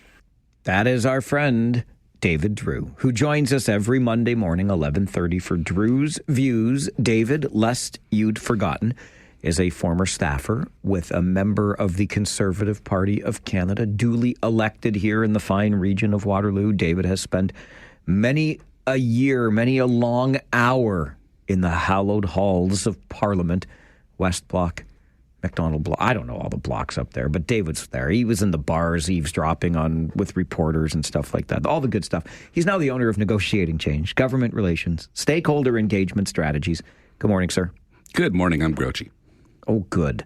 I love grouchy. That's exactly what we need on this show. I was in a perfectly fine mood when I left the cottage this morning. What happened? I just saw too many idiots tailgating truckers. Like, there was no way the trucker could see them in their mirrors. They were that close behind. And then 9 times out of 10, I started realizing, because I was seeing it way too much, I started realizing there's somebody tailgating the person who's tailgating the truck. And they're sort of being egged into it. And it's like, no, if you're 2 or 3 people behind a truck, give them lots of room too. There's no need to crowd everybody behind a truck to get, anyway. Idiots. Spend enough time on the road, you'll see them. I have had the pleasure of doing the trip between here and Windsor multiple times over the past week and a half. You always see it once in a while, but today it was just like so much that I started noticing how it was happening, just not that it was happening. So idiots. Idiots. Don't be an idiot. Yeah. David, let's reflect back on last week's leaders' debates. Why are you grouchy about them? I quite enjoyed the English language leaders' debate. Actually, it was a good debate. Like, the debate itself was, I found, I'm going to Jugmeat Singh. He really, really annoyed me with his constant chirping from the background over everybody else. But there was a purpose in that. He was doing that to make sure that Pierre Poilievre didn't get any clippable moments, to make sure that Mark Carney didn't get any clippable moments. You really think that was the deal, eh? Oh, yeah. Wow. Oh, yeah. That's basic strategy. Well, the problem for it is, though, but you don't need to be preventing Mark Carney's growth attacking, or pardon me, Pierre Poilievre's growth attacking Mark Carney. You just saved Mark Carney from an attack. You didn't save yourself from an attack, but it's just so, we're not letting him get his free points in this way. We're not going to let him create his ads. So that really annoyed me. But it served a strategic purpose, that he was doing it for a reason. There are friends of mine who are planning on voting NDP who thought it was absolutely amazing, which, cheers up the base a little bit. But yeah, it was a good debate. I don't think anybody changed their vote on it. I don't think there was anything close to a vote-moving moment. I thought at the very, very end, Pierre Poilievre started coming across quite humanly, but there's no way that, that one moment is shifting the campaign. I thought Mark Carney did a great job sitting there, looking calm, getting through it. And basically he won because nobody else did. And he was so far ahead going in that he didn't need to win decisively. He just needed to walk out with his pants on. Yeah, he won because he didn't lose. Yes. Right. Front runner, baby. Woo! But, man, wasn't all the circus around the debate so much more interesting? And if you are going to walk up to the average person on the street, say, so what do you think of the debates? You're probably going to get something about Rebel News or the Green Party being thrown out, or... the Green Party threw itself out. Let's stop with that narrative. Okay, no. You know what? I am very cool with where you are going, but I am a process nerd. And I do not understand how the Green Party got thrown out according to the rules. Is it not because they did not run a full slate of candidates? But the rules don't say they have to be running one on election day. The rules say they have to have this many at such and such a point, which they did. Now, you could say it was a bad faith thing for the Greens to start pulling candidates after that. Right. But the rules don't allow for decisions afterwards on bad faith. So, yeah, I don't think the Greens had a place to be there. But why did it take till the day of the debate for the commission to realize it? For sure. That is sham Shambolic. Shambolic. Let's go with that. Yes, we'll keep any F words out. Same thing with the changing of the timing. Hockey schedule came out when? Last July, Mike? And they realized, was it the day of again, that they were changing the time of the debate? How? And they're like, oh, well, we didn't know that this was going to be the game for them to get into the playoffs. No, but it could just as easily have been determining who they faced in the next round. That was a passionate thing. Like, in Montreal, you didn't realize that the last game of the season might be significant. You were willing to gamble against that. And again, until the day of, there was just so much jokery. You know how it came out first that the Greens were disallowed? Chantal Hébert was walking through the Radio Canada studio on her way to do her morning plug and saw that there were only 4 chairs in the studio. Gets on the air and it's like, yeah, unless something's going crazy, there's no place for the Green Party. And 10 minutes later, the commission came out and said, yeah, this is our decision, cuz. This commission, it's past its best before date. It's time for a new way of operating these debates. Well, no, but it was almost like you looked at the human body and you're like, you know what? It doesn't have an extra appendix. This is what we really, really need to fix the system that is our bodies. And it was like, up until 2015, there was no talk about the government needing to be involved in organizing debates. It was just something that people hosted. There was like, in 2015, it was kind of amazing. Stephen Harper dissed the one set of public debates by the consortium, but all of a sudden we had Maclean's running a debate. We had the Globe and Mail running a debate. There was more debates in that election and they were all different from each other. It wasn't a bad thing, but apparently that was such a problem that the government had to come in and fix it. And, first we had that one debate where it was like 4 different panelists, and it was like every media outlet there had a panelist. This time we had finally get to this point where it's like Steve Paikin, and he ran a great debate, but nobody's going to remember it. They're going to be remembering all the shambolic around, because these are all rookie moves. And Rebel News got 4 journalists in, and you know what's funny about it? Okay, hang on, because I'm going to do a deeper dive on this during the show later this week. Can we stop calling it news, and can we stop calling them journalists? Come on, David. Okay, this is where I want to go with this. Again, shambolic on the part of the Election Commission. They didn't realize that Rebel, air quote, news, and air quote, news, had actually registered as a third-party advocate to influence the election.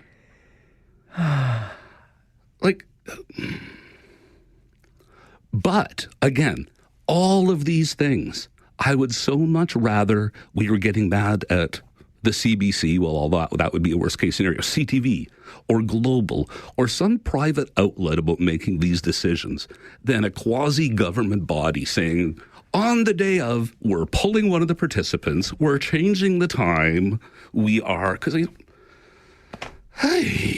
what was it that Ronald Reagan famously said about the... I'm from the government and I'm here to fix it. Thank you. The scariest words in the English language. I'm from the government.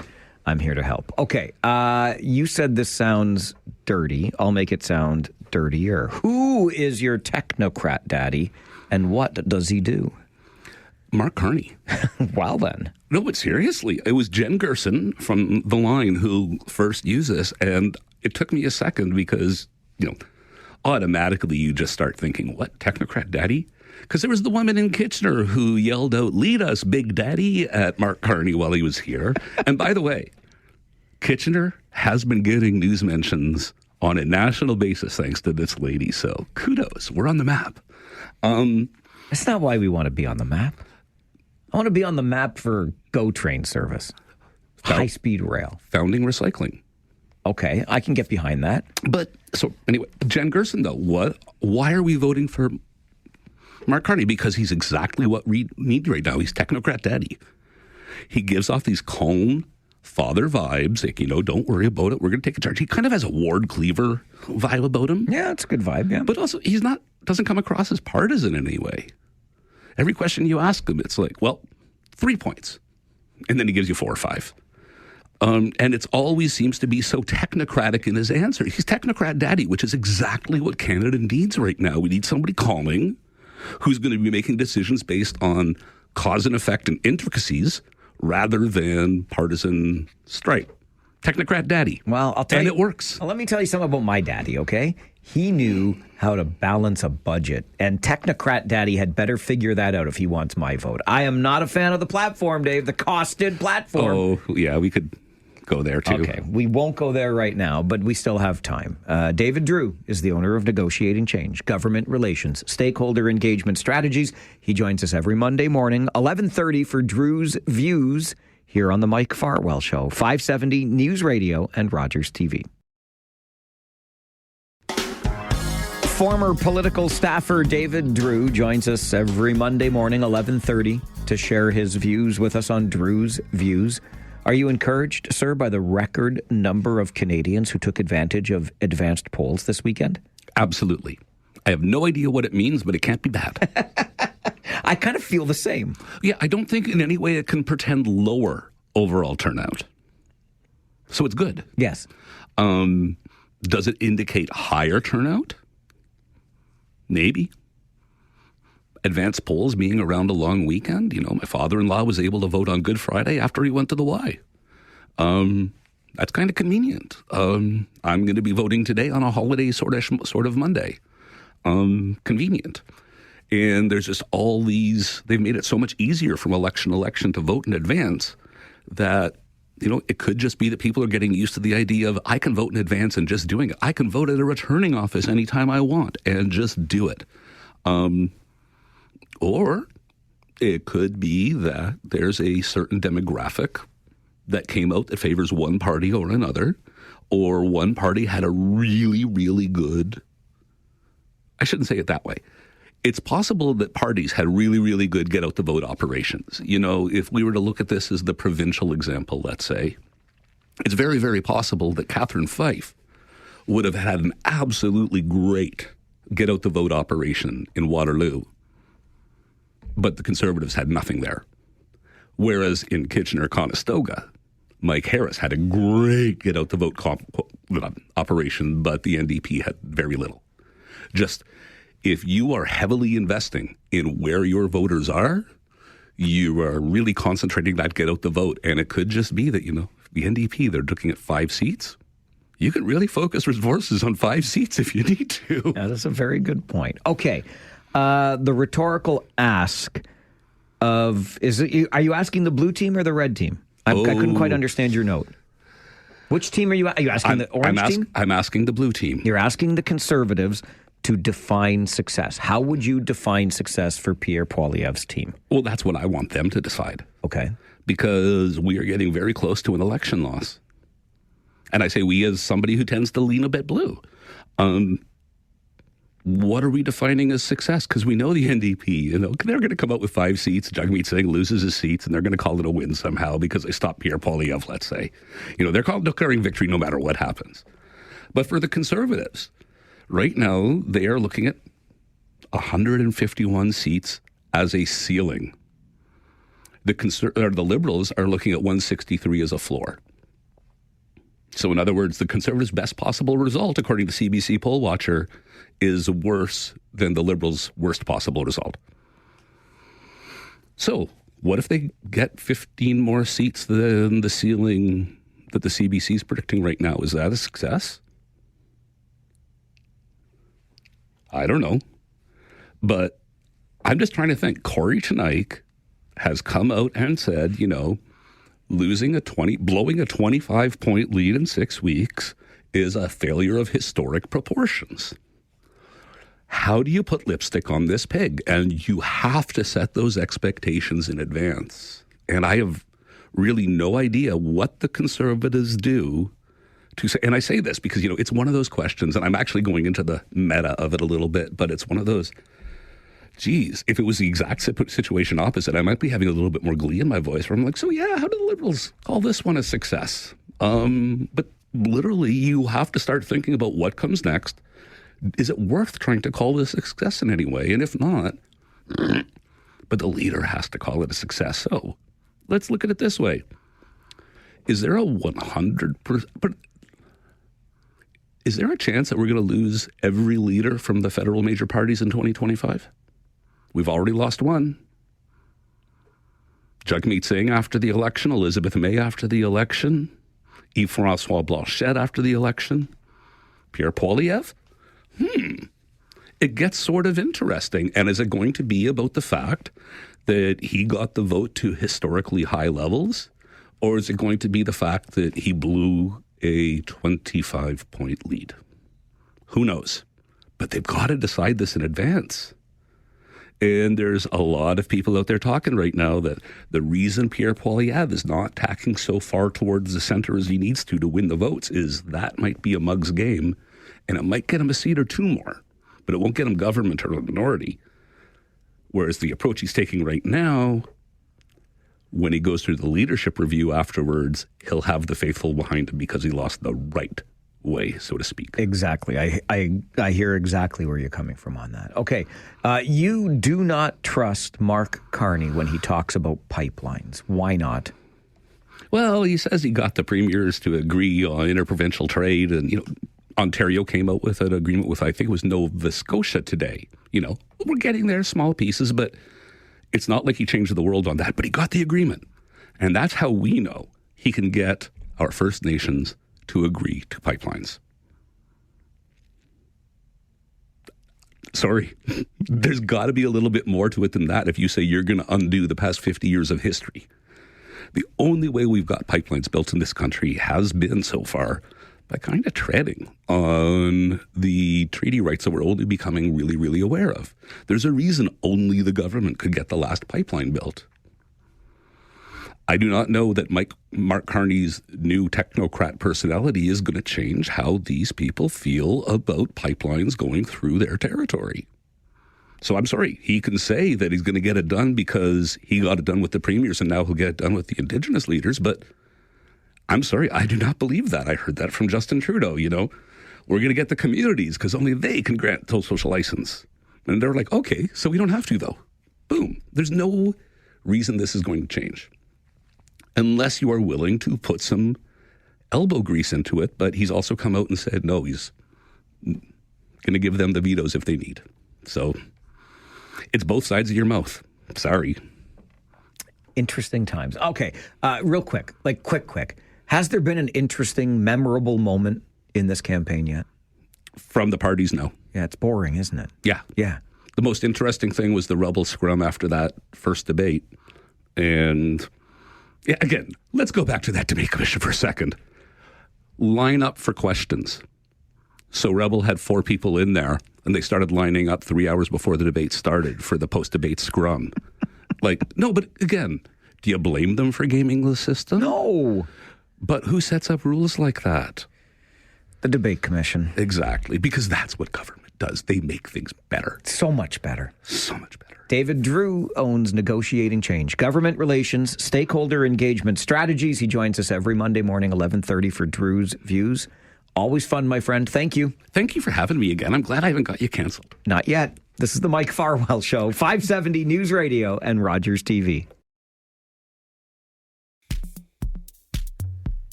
We have reached that time of the day. The time to get you to the 570 News Center for your noon update. And then the time to open the phone lines so you can call in and share with us what's on your mind. Get it off your chest or off your mind and onto the air. This being Monday, it's the Rant or Rave edition of the 12 o'clock Talkback Hour. So you can rant about something that's got you upset, or you can rave about something that's making you happy. Maybe you're one of those lucky people who's on holiday today. Whatever the case is, we haven't had a chance to talk since the English language leaders debate last Thursday night. There was no show Friday. Since Friday, by the way, the Kitchener Rangers have won not one but 2 playoff games, forcing a Game 7, magnificent Game 7 tomorrow in Windsor. We've got the Leafs with a playoff win to start their series, the Battle of Ontario. We've got speed cameras in Wellington County raking in the cash. Let's talk. Rant or Rave coming up on the Mike Farwell Show. You make the call, we answer. 570 News Radio and Rogers TV. Take take out the papers and the trash, or you don't get no spending cash. If you don't scrub that kitchen floor, you ain't gonna rock and roll no more. Yakety yak. Don't talk back. Just finish cleaning up your room. Let's see that dust fly with that broom. Get all that garbage out of sight, or you don't go out Friday night. Yakety yak. Don't talk back. On Mondays, our Talkback Hour is ranting or raving. You can rant because you're fired up about something. You can rave because you're happy about it. I mean, when it comes to happiness, it might be a holiday for you, or it might be that, like me, you're a Leafs fan, or you're a Kitchener Rangers fan. I know we're all Kitchener Rangers fans. What a weekend for our boys, forcing a Game 7 tomorrow night in Windsor. Rangers had trailed this series 3-0, and now it's 3-3 headed to Game 7 tomorrow. It's been incredible. And, of course, the big thing now is win that next game.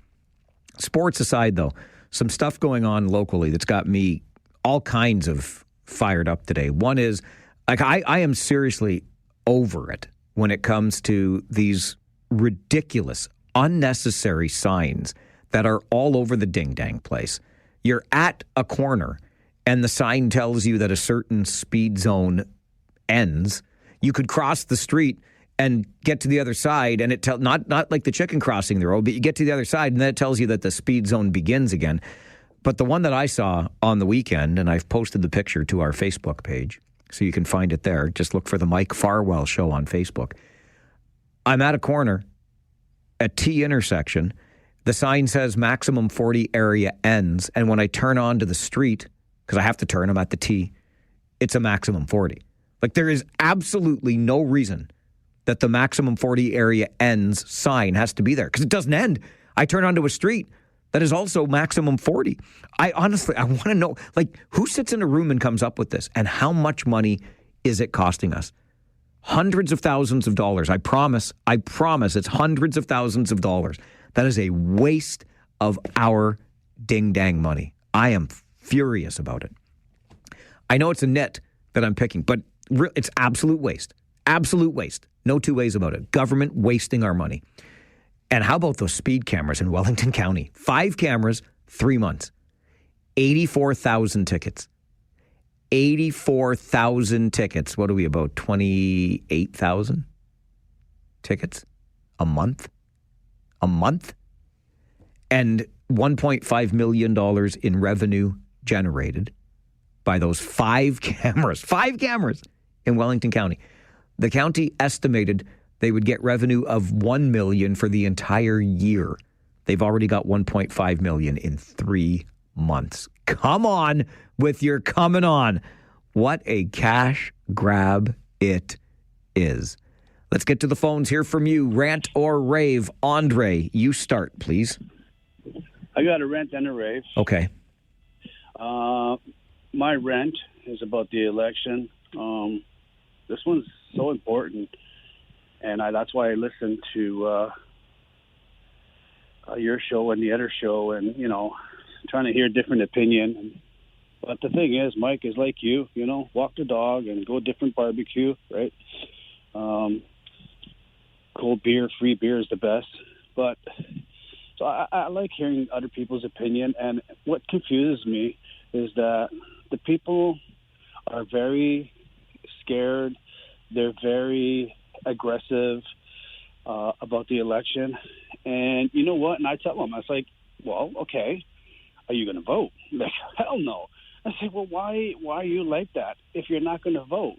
If you want to release your pressure valve, go out there, go say something. You know what I mean? Like, all right. Vote. So your rant is about people who are not going to vote in this very important election. Of course. Okay, I get it. What's your rave? Right. Thank you. And my rave is, of course, to the Kitchener Rangers, and also I called the Calgary Flames when it was their last game because Hunter Bichev, and I mentioned the Kitchener Rangers, and they have a lot of respect. I had to share that to you because I talked to you because you're kind of like my fodder on ice here, and you make my passion grow again. So I thank you for that all the time, and Pixie. And so yeah, I can't wait for tomorrow. And Mike, from what I hear a little bit earlier, it seems like you're scared to eat your shoe. What's going on there, Mike? What do you mean I'm scared to eat my shoe? I don't know, more cameras? Oh, yeah, but those cameras are in Wellington County. Our region said they were going to put 175 speed cameras in Waterloo region by 2028. Not happening. I said I would eat my shoe if that happens. I'm not too worried about that. And good shout out and rave for the Kitchener Rangers. So proud of that hockey club. Now, one more, boys. One more. Let's go. Let's go. And yes, Hunter Brustevich, former Kitchener Ranger, joining the Calgary Flames and getting into an NHL game in the Flames' last game of the season. And Andre said, I'm going to call him. I'm going to call him and talk to him about that. Good for you. Dave, rant or rave, good afternoon. Good afternoon, Mike. I have a positive rave on hockey. I'm going to go back to hockey. Not only in addition to the Kitchener Rangers and the Maple Leafs and all that, we also had the Worlds. Yes. Oh, and in overtime to Team USA. Yes. Oh, Dave, it breaks my heart. But also, if you're just even a casual watcher, watched the game, the pinpoint accuracy and passing and everything else in that game, and the speed of the game, it was unbelievable hockey. And even though, yes, we could be negative about it, but we could say we came home with the silver. And to me, it was just the excitement of the game and the whole atmosphere of the game. And they had a huge crowd. It was record-setting crowd at those Worlds. So I just thought I'd pass that on. Thanks, Dave. I appreciate that. I was remiss in not mentioning it earlier when I was raving about all of these other sporting accomplishments. Great showing by our Canadian women. 1 goal, 1 shot short in that overtime loss to Team USA at the Worlds. Rant or rave continues on the Mike Farwell Show. It only works if you rant and or rave. This is 570 News Radio and Rogers TV.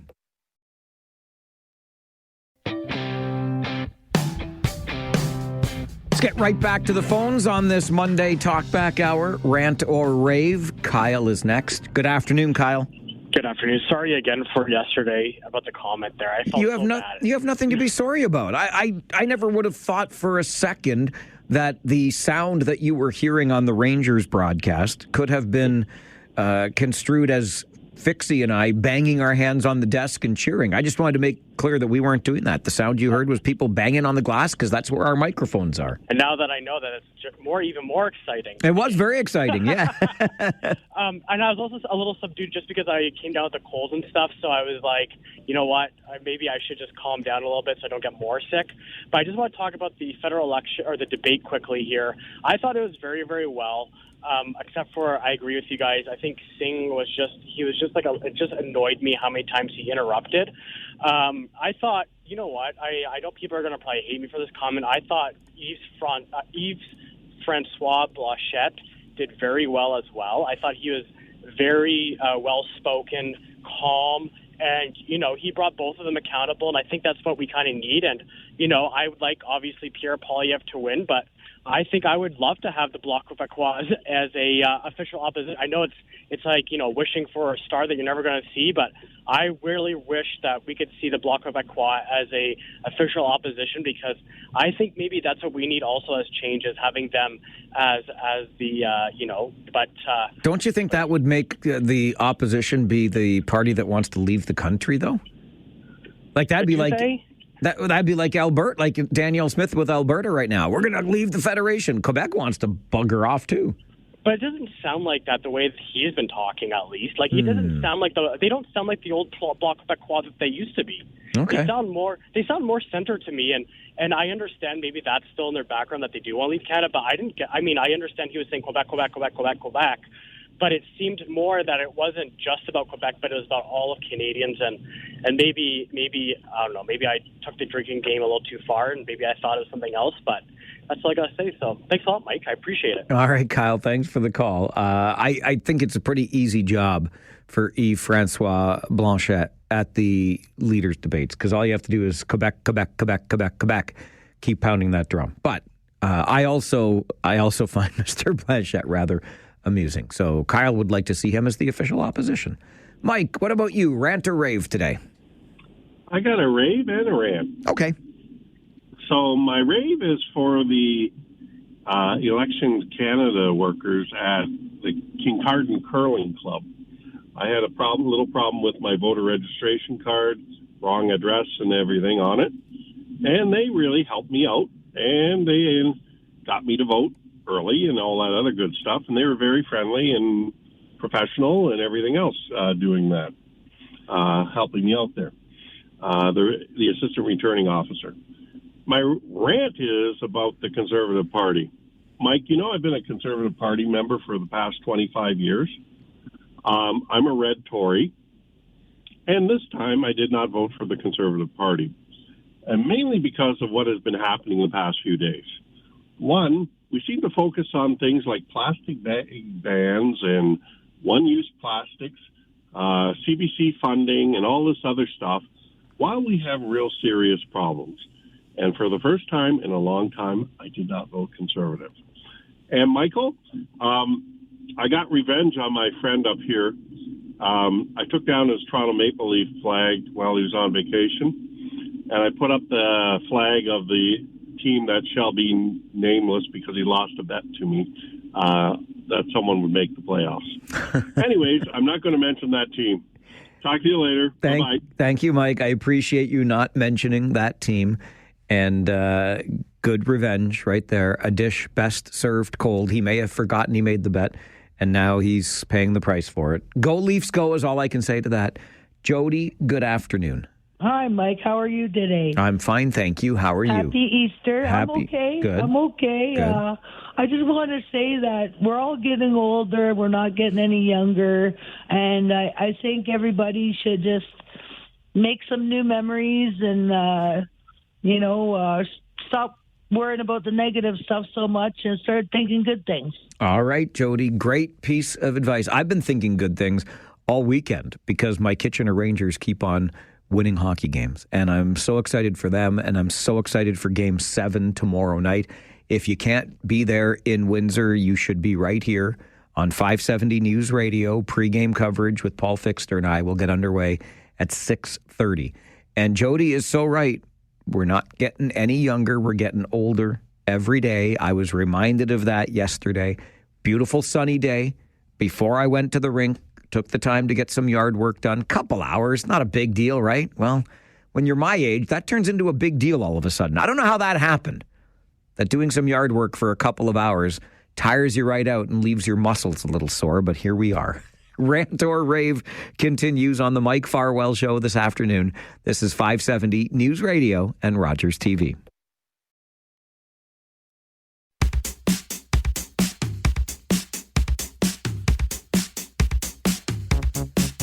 The Talkback Hour is something we do every day on the show, noon until 1, giving you the opportunity to have your say. You can weigh in on a topic we've discussed on the program today, or bring something else to the table. If it's something that's important to you, it's important to us. And on Mondays, in keeping with tradition here on the program, we make it your Rant or Rave edition of the Talkback Hour. 519-570-2545, star 570, and 1-800-570-5715. Back to the phones we go. Jason, good afternoon. Good afternoon, Mike. This is an election on change, so Carney is no change. He's the one that's been pulling the strings with Justin Trudeau. He's been his advisor. And apparently Trudeau's actually been holding him back on his budget that he's been putting out, the insane budgets he's had with Trudeau, because now it's going to be even worse. I don't know if there'll be a country left to be salvaged after 4 years of him. And he's using the same housing plans that Trudeau used to build the largest tent cities this country's ever seen, and the largest drug problems, the greatest inflation. Our kids are going to have no future if Carney wins. I don't know if it's all Trump. We're not voting for Trump. We need a stronger Canada, which we're definitely not getting with him. We're going to be a broke Canada, so I guess we will be the 51st state in 4 years. All right, listen, you're absolutely entitled to your opinion, and you don't think that Mark Carney is the right choice. You're right, we're not voting for Trump. We are, though, I think, voting for someone who we think will best represent our interests against those somewhat growing interests of Trump. And by growing, I mean the threats that he has made multiple times against us as a sovereign nation. You're right, too, that Mark Carney is still a liberal, and liberals have been in power in this country for about a decade now. To say that Mark Carney was pulling the strings, though, is completely inaccurate, in my opinion. Yes, he did serve as an economic advisor for the last couple of years, but Justin Trudeau did Justin Trudeau things. Let's make no mistake about that. So, and the housing plan is actually different. I'm not saying it's great.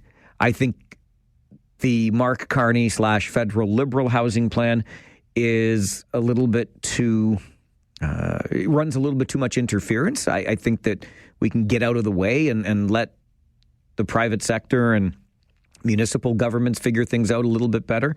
I don't think we need so much federal influence, but it's a different plan than Justin Trudeau's plan. Let's be clear about that as well. But you're not wrong in reminding folks that it is still a liberal government you would be voting for. And the last 10 years or so have not exactly been great. And I'm with you on the budget, too. I brought this up earlier. I do not love the $130 billion plan and the fact that it will be increasing deficits and not even consider balance for way too long down the road. So I'm with you on that one, too. But let's just make sure we're being accurate in our statements. Rant or Rave continues on the Mike Farwell Show, 570 News Radio and Rogers TV.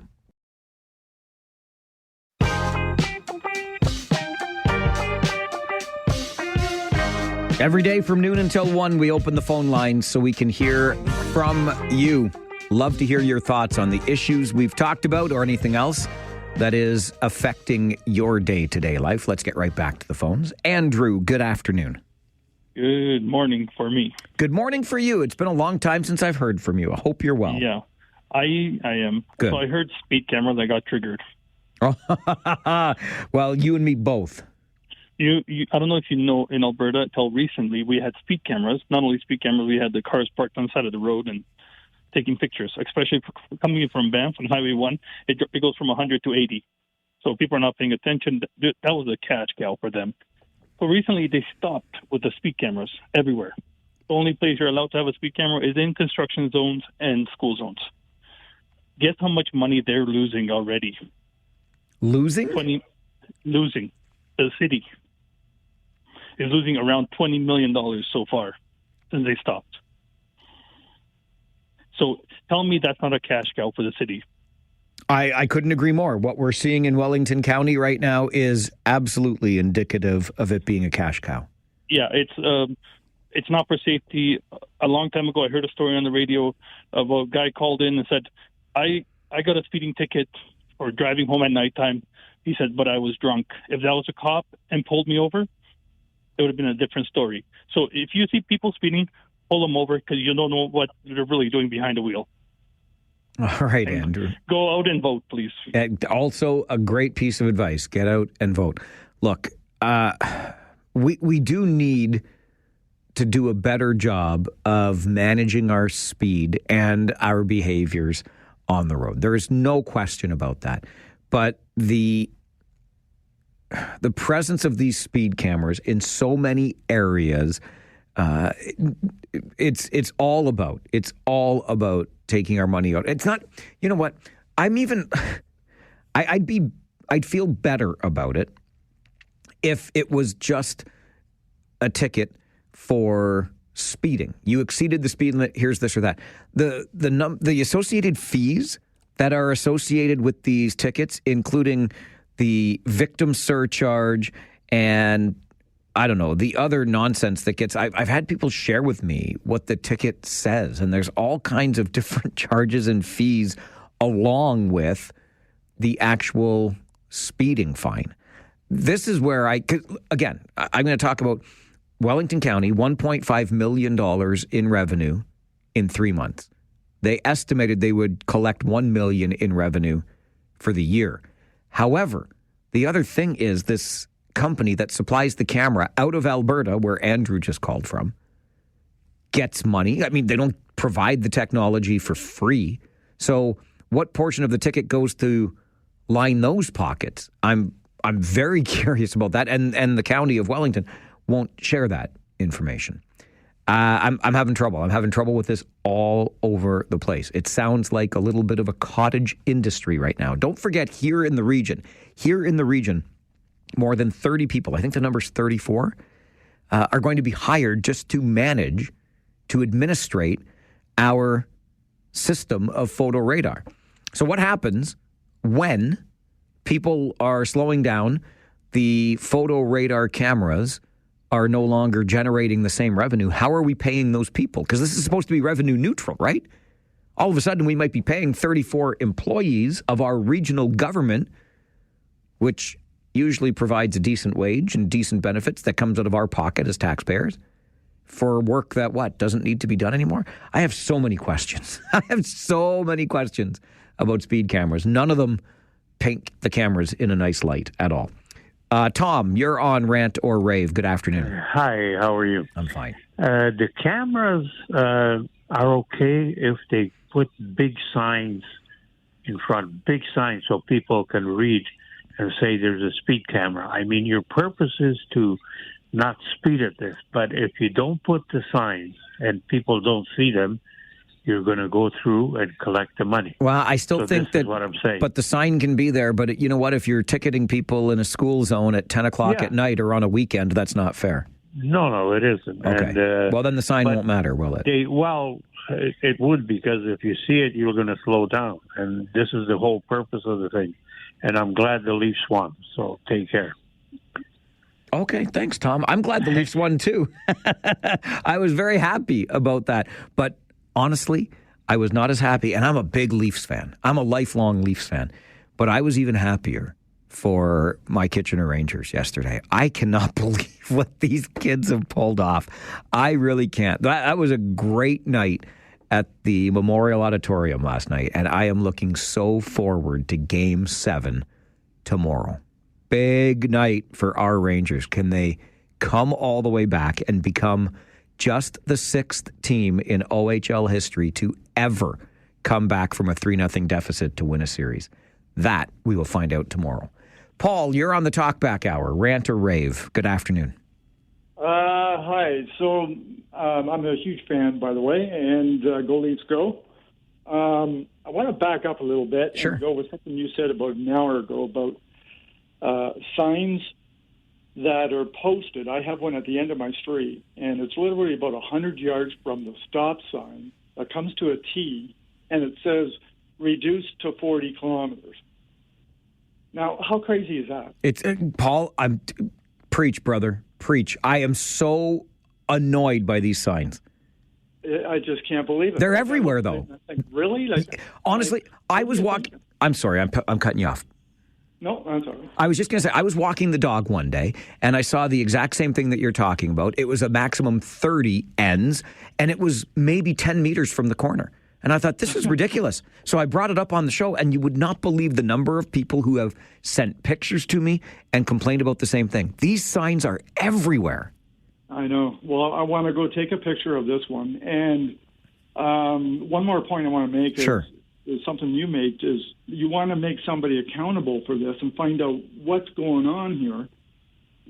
It seems to be that today's day and age, nobody has a voice anymore. You go to call maybe your city or where, and you just can't get answers. You know what I mean? Oh, I do. It can be frustrating for sure, and it's a growing problem. It really is. Yeah, I'm going to keep watching anyways and see. Hopefully, maybe you can come up with an answer and find out for all of us. Thanks, Paul. I'll do my best. And listen, if you want to snap those photos and share them with me, Mike at 570news.com. These signs, look, a bureaucrat is being paid to make the decision that the sign has to be where it gets put. And like, if you look at the picture I have posted that I came across yesterday while oot and aboot. Check out our Facebook page, facebook.com/The Mike Farwell Show. The sign says maximum 40 area ends right at a T intersection. So, of course it ends because I'm stopped. I'm sitting beside the sign, stopped at the traffic signal. It says maximum 40 ends. But then the best part, I'm at a T intersection, so I have to turn left or right. I turn onto a road where the speed limit is 40 kilometers per hour. So I did the maximum 40 area end. Why is that sign there? Who made the decision? And how much is the sign costing us? Paul has seen them in his neighborhood. I know you've seen them in yours. We've posted pictures before. Our money is being wasted on us. Rant or rave, this is the Mike Farwell Show, 570 News Radio and Rogers TV.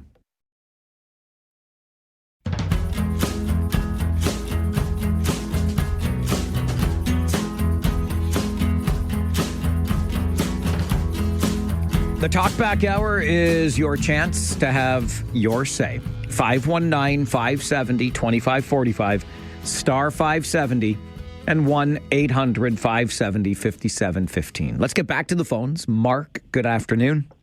Good afternoon, Mike. I've got a rave. Okay. It's for UC, Coach of the Year. Yes, he is. Coach of the Year, only the third in Kitchener Rangers history and the first since Joe McDonnell won it back in 1989. He deserved it, Mike. Agreed. The boys bought into his system. He's got them motivated. And you know what, Mike? They are going to take this series. I guarantee it. Oh, you guarantee it? You just gave the Mark Messier guarantee, eh? That's a guarantee. Okay. And see you in London. Good night, nurse. All right, Mark. Thanks for the call. Good to hear from you. Good night, nurse. Listen, if I'm the London Knights, I am loving this Rangers Spitfires series because it's gone the distance, which means these teams are tiring one another out, and London is just lying in wait because they won their previous series in the minimum 4 games. They've won the entire playoffs so far, 2 series in the minimum 8 games, a sweep over Owen Sound and a sweep over Erie for the London Knights. But Mark just guaranteed, he gave the Mark Messier Game 7 guarantee that the Rangers would win tomorrow in Windsor. And he's also right about UC Ahokas. It's not just the players buying into the system and UC Ahokas being the kind of motivator or the kind of coach that he is. It's the cultural change that these men, and I'll include the entire coaching staff in this, have brought over just a couple of seasons. UC Ahokas, along with his assistants, Jeff Krzakis, Brad Flynn, Jordan DeCourt, the goaltending coach, Brandon Murley, who's the director of sports science, helps out on the physical side of things. They have transformed the culture of the organization on the ice. It's been impressive. He absolutely, UC Ahokas did deserve that Coach of the Year award. And just imagine how much the legend grows if he can pull off and the Rangers can pull off that improbable comeback tomorrow night and finish off the Spitfires in 7. I can't wait for that game. I'm so excited. John, over to you on the Talkback Hour. Good afternoon. Hespler Johnny. Hespler Johnny. Hey, Johnny. I'm going to rave a little bit about the speed cameras. I'm in favor of them. Nope. I got some personal experience with them too, but who cares if it's a cash grab? Like, they pay for themselves, and I'll tell you, I got a speeding ticket going down the 401, and I may or may not have been charged with stunt driving. I'm not going to incriminate myself. I had a good lawyer, and I got off on that. But had there been speed cameras periodically on the 401, and I knew they were there, there's no way I'm racing down the highway because I'm going to get caught. It's a great deterrent. Have a good day. All right, John. Thanks for the call. I agree to disagree. I just can't. And what are you doing? If stunt driving's 50 over, isn't it? What are you doing at 150 on the highway, for crying out loud? Oh, my goodness gracious. Ken, good afternoon. Hi, Mike. Hey, Ken. The Rangers last night, it was a good game. What I want to say, though, is that that penalty that Grizzoli took was purely selfish, had nothing to do with the team. And the score at that time, they could have been looking at being finished today if that had gone wrong. That was just a bad penalty. I think the Rangers took a few bad penalties yesterday, to be honest with you, Ken. Yeah, okay, but contrast that with the guy that pulled down Pridham. He had no choice. You know, his stick was gone. He made a move, and it's, you know, the goalie might have beat the penalty shot, but Grizzoli head checking that guy right off the face off. Come on. That was awful. Yeah, listen. Especially at that point of the game. I get you, Ken. And like I said, there was actually a very similar play earlier in the game that the Rangers took a penalty on. They were a little bit, it was the exuberance of youth. They were, I think, in a lot of ways caught up in the emotion and the energy of the moment yesterday. And yeah, listen, I'm not going to argue with you on that. All I would say in response is there's so much good to take away from that game and what this team has done. So I'm going to cut them a little more slack on the penalties that they should not have taken. I'm sure the coaching staff will have this addressed before Game 7 tomorrow night. Pre-game coverage on 570 News Radio with Paul Fixter and I will start at 6:30 tomorrow night. Rant or Rave continues on the Mike Farwell Show this afternoon. This is 570 News Radio and Rogers TV. We are 4 minutes away from 1. An update in the 570 News Center, and then Rob Snow standing by with Now You Know. Let's get right back to our phones. They're busy. Jerry, good afternoon. Good afternoon, Mike. I've got one of each. Start off, you and I are in agreement with the photo radar, because they really only go after the driver, the owner of the vehicle, not the driver. And can you imagine, see somebody goes 50 kilometers an hour through one of these, all you'd be getting is a big ticket. Otherwise, there's all kinds of other penalties that come out along. And you can keep racking up ticket after ticket on these cameras. Still gets expensive, but there's no demerits on your driving record or any other consequences. And I often wonder, is there less policing in these areas because we've got these cameras put in these, strategic places, apparently? I just think it's a lazy way of dealing with a bigger problem. But, and my rant is obviously for the Kitchener Rangers, and who would have thought we're talking Game 7 after Game 3, I'll tell you. And I did it first last night. I was couldn't make the game in person, but I'm watching the Leaf game on TV and listening to you on the radio on my cell phone. So. I love it, Jerry. Thank you for that. And let's go Rangers in Game 7 tomorrow. That's right. Great to hear from you. As always, appreciate the input on the show. Let's go next to Ken, a.k.a. Mad Dog. Hello there, Mike. How are you doing? Hello there, Mad Dog. I'm fine. How are you? Not bad. One day I'll tell you why I got that name. I can't wait. I got a question for you. I don't know if you can answer it. I know you haven't got a lot of time. I'll do my best.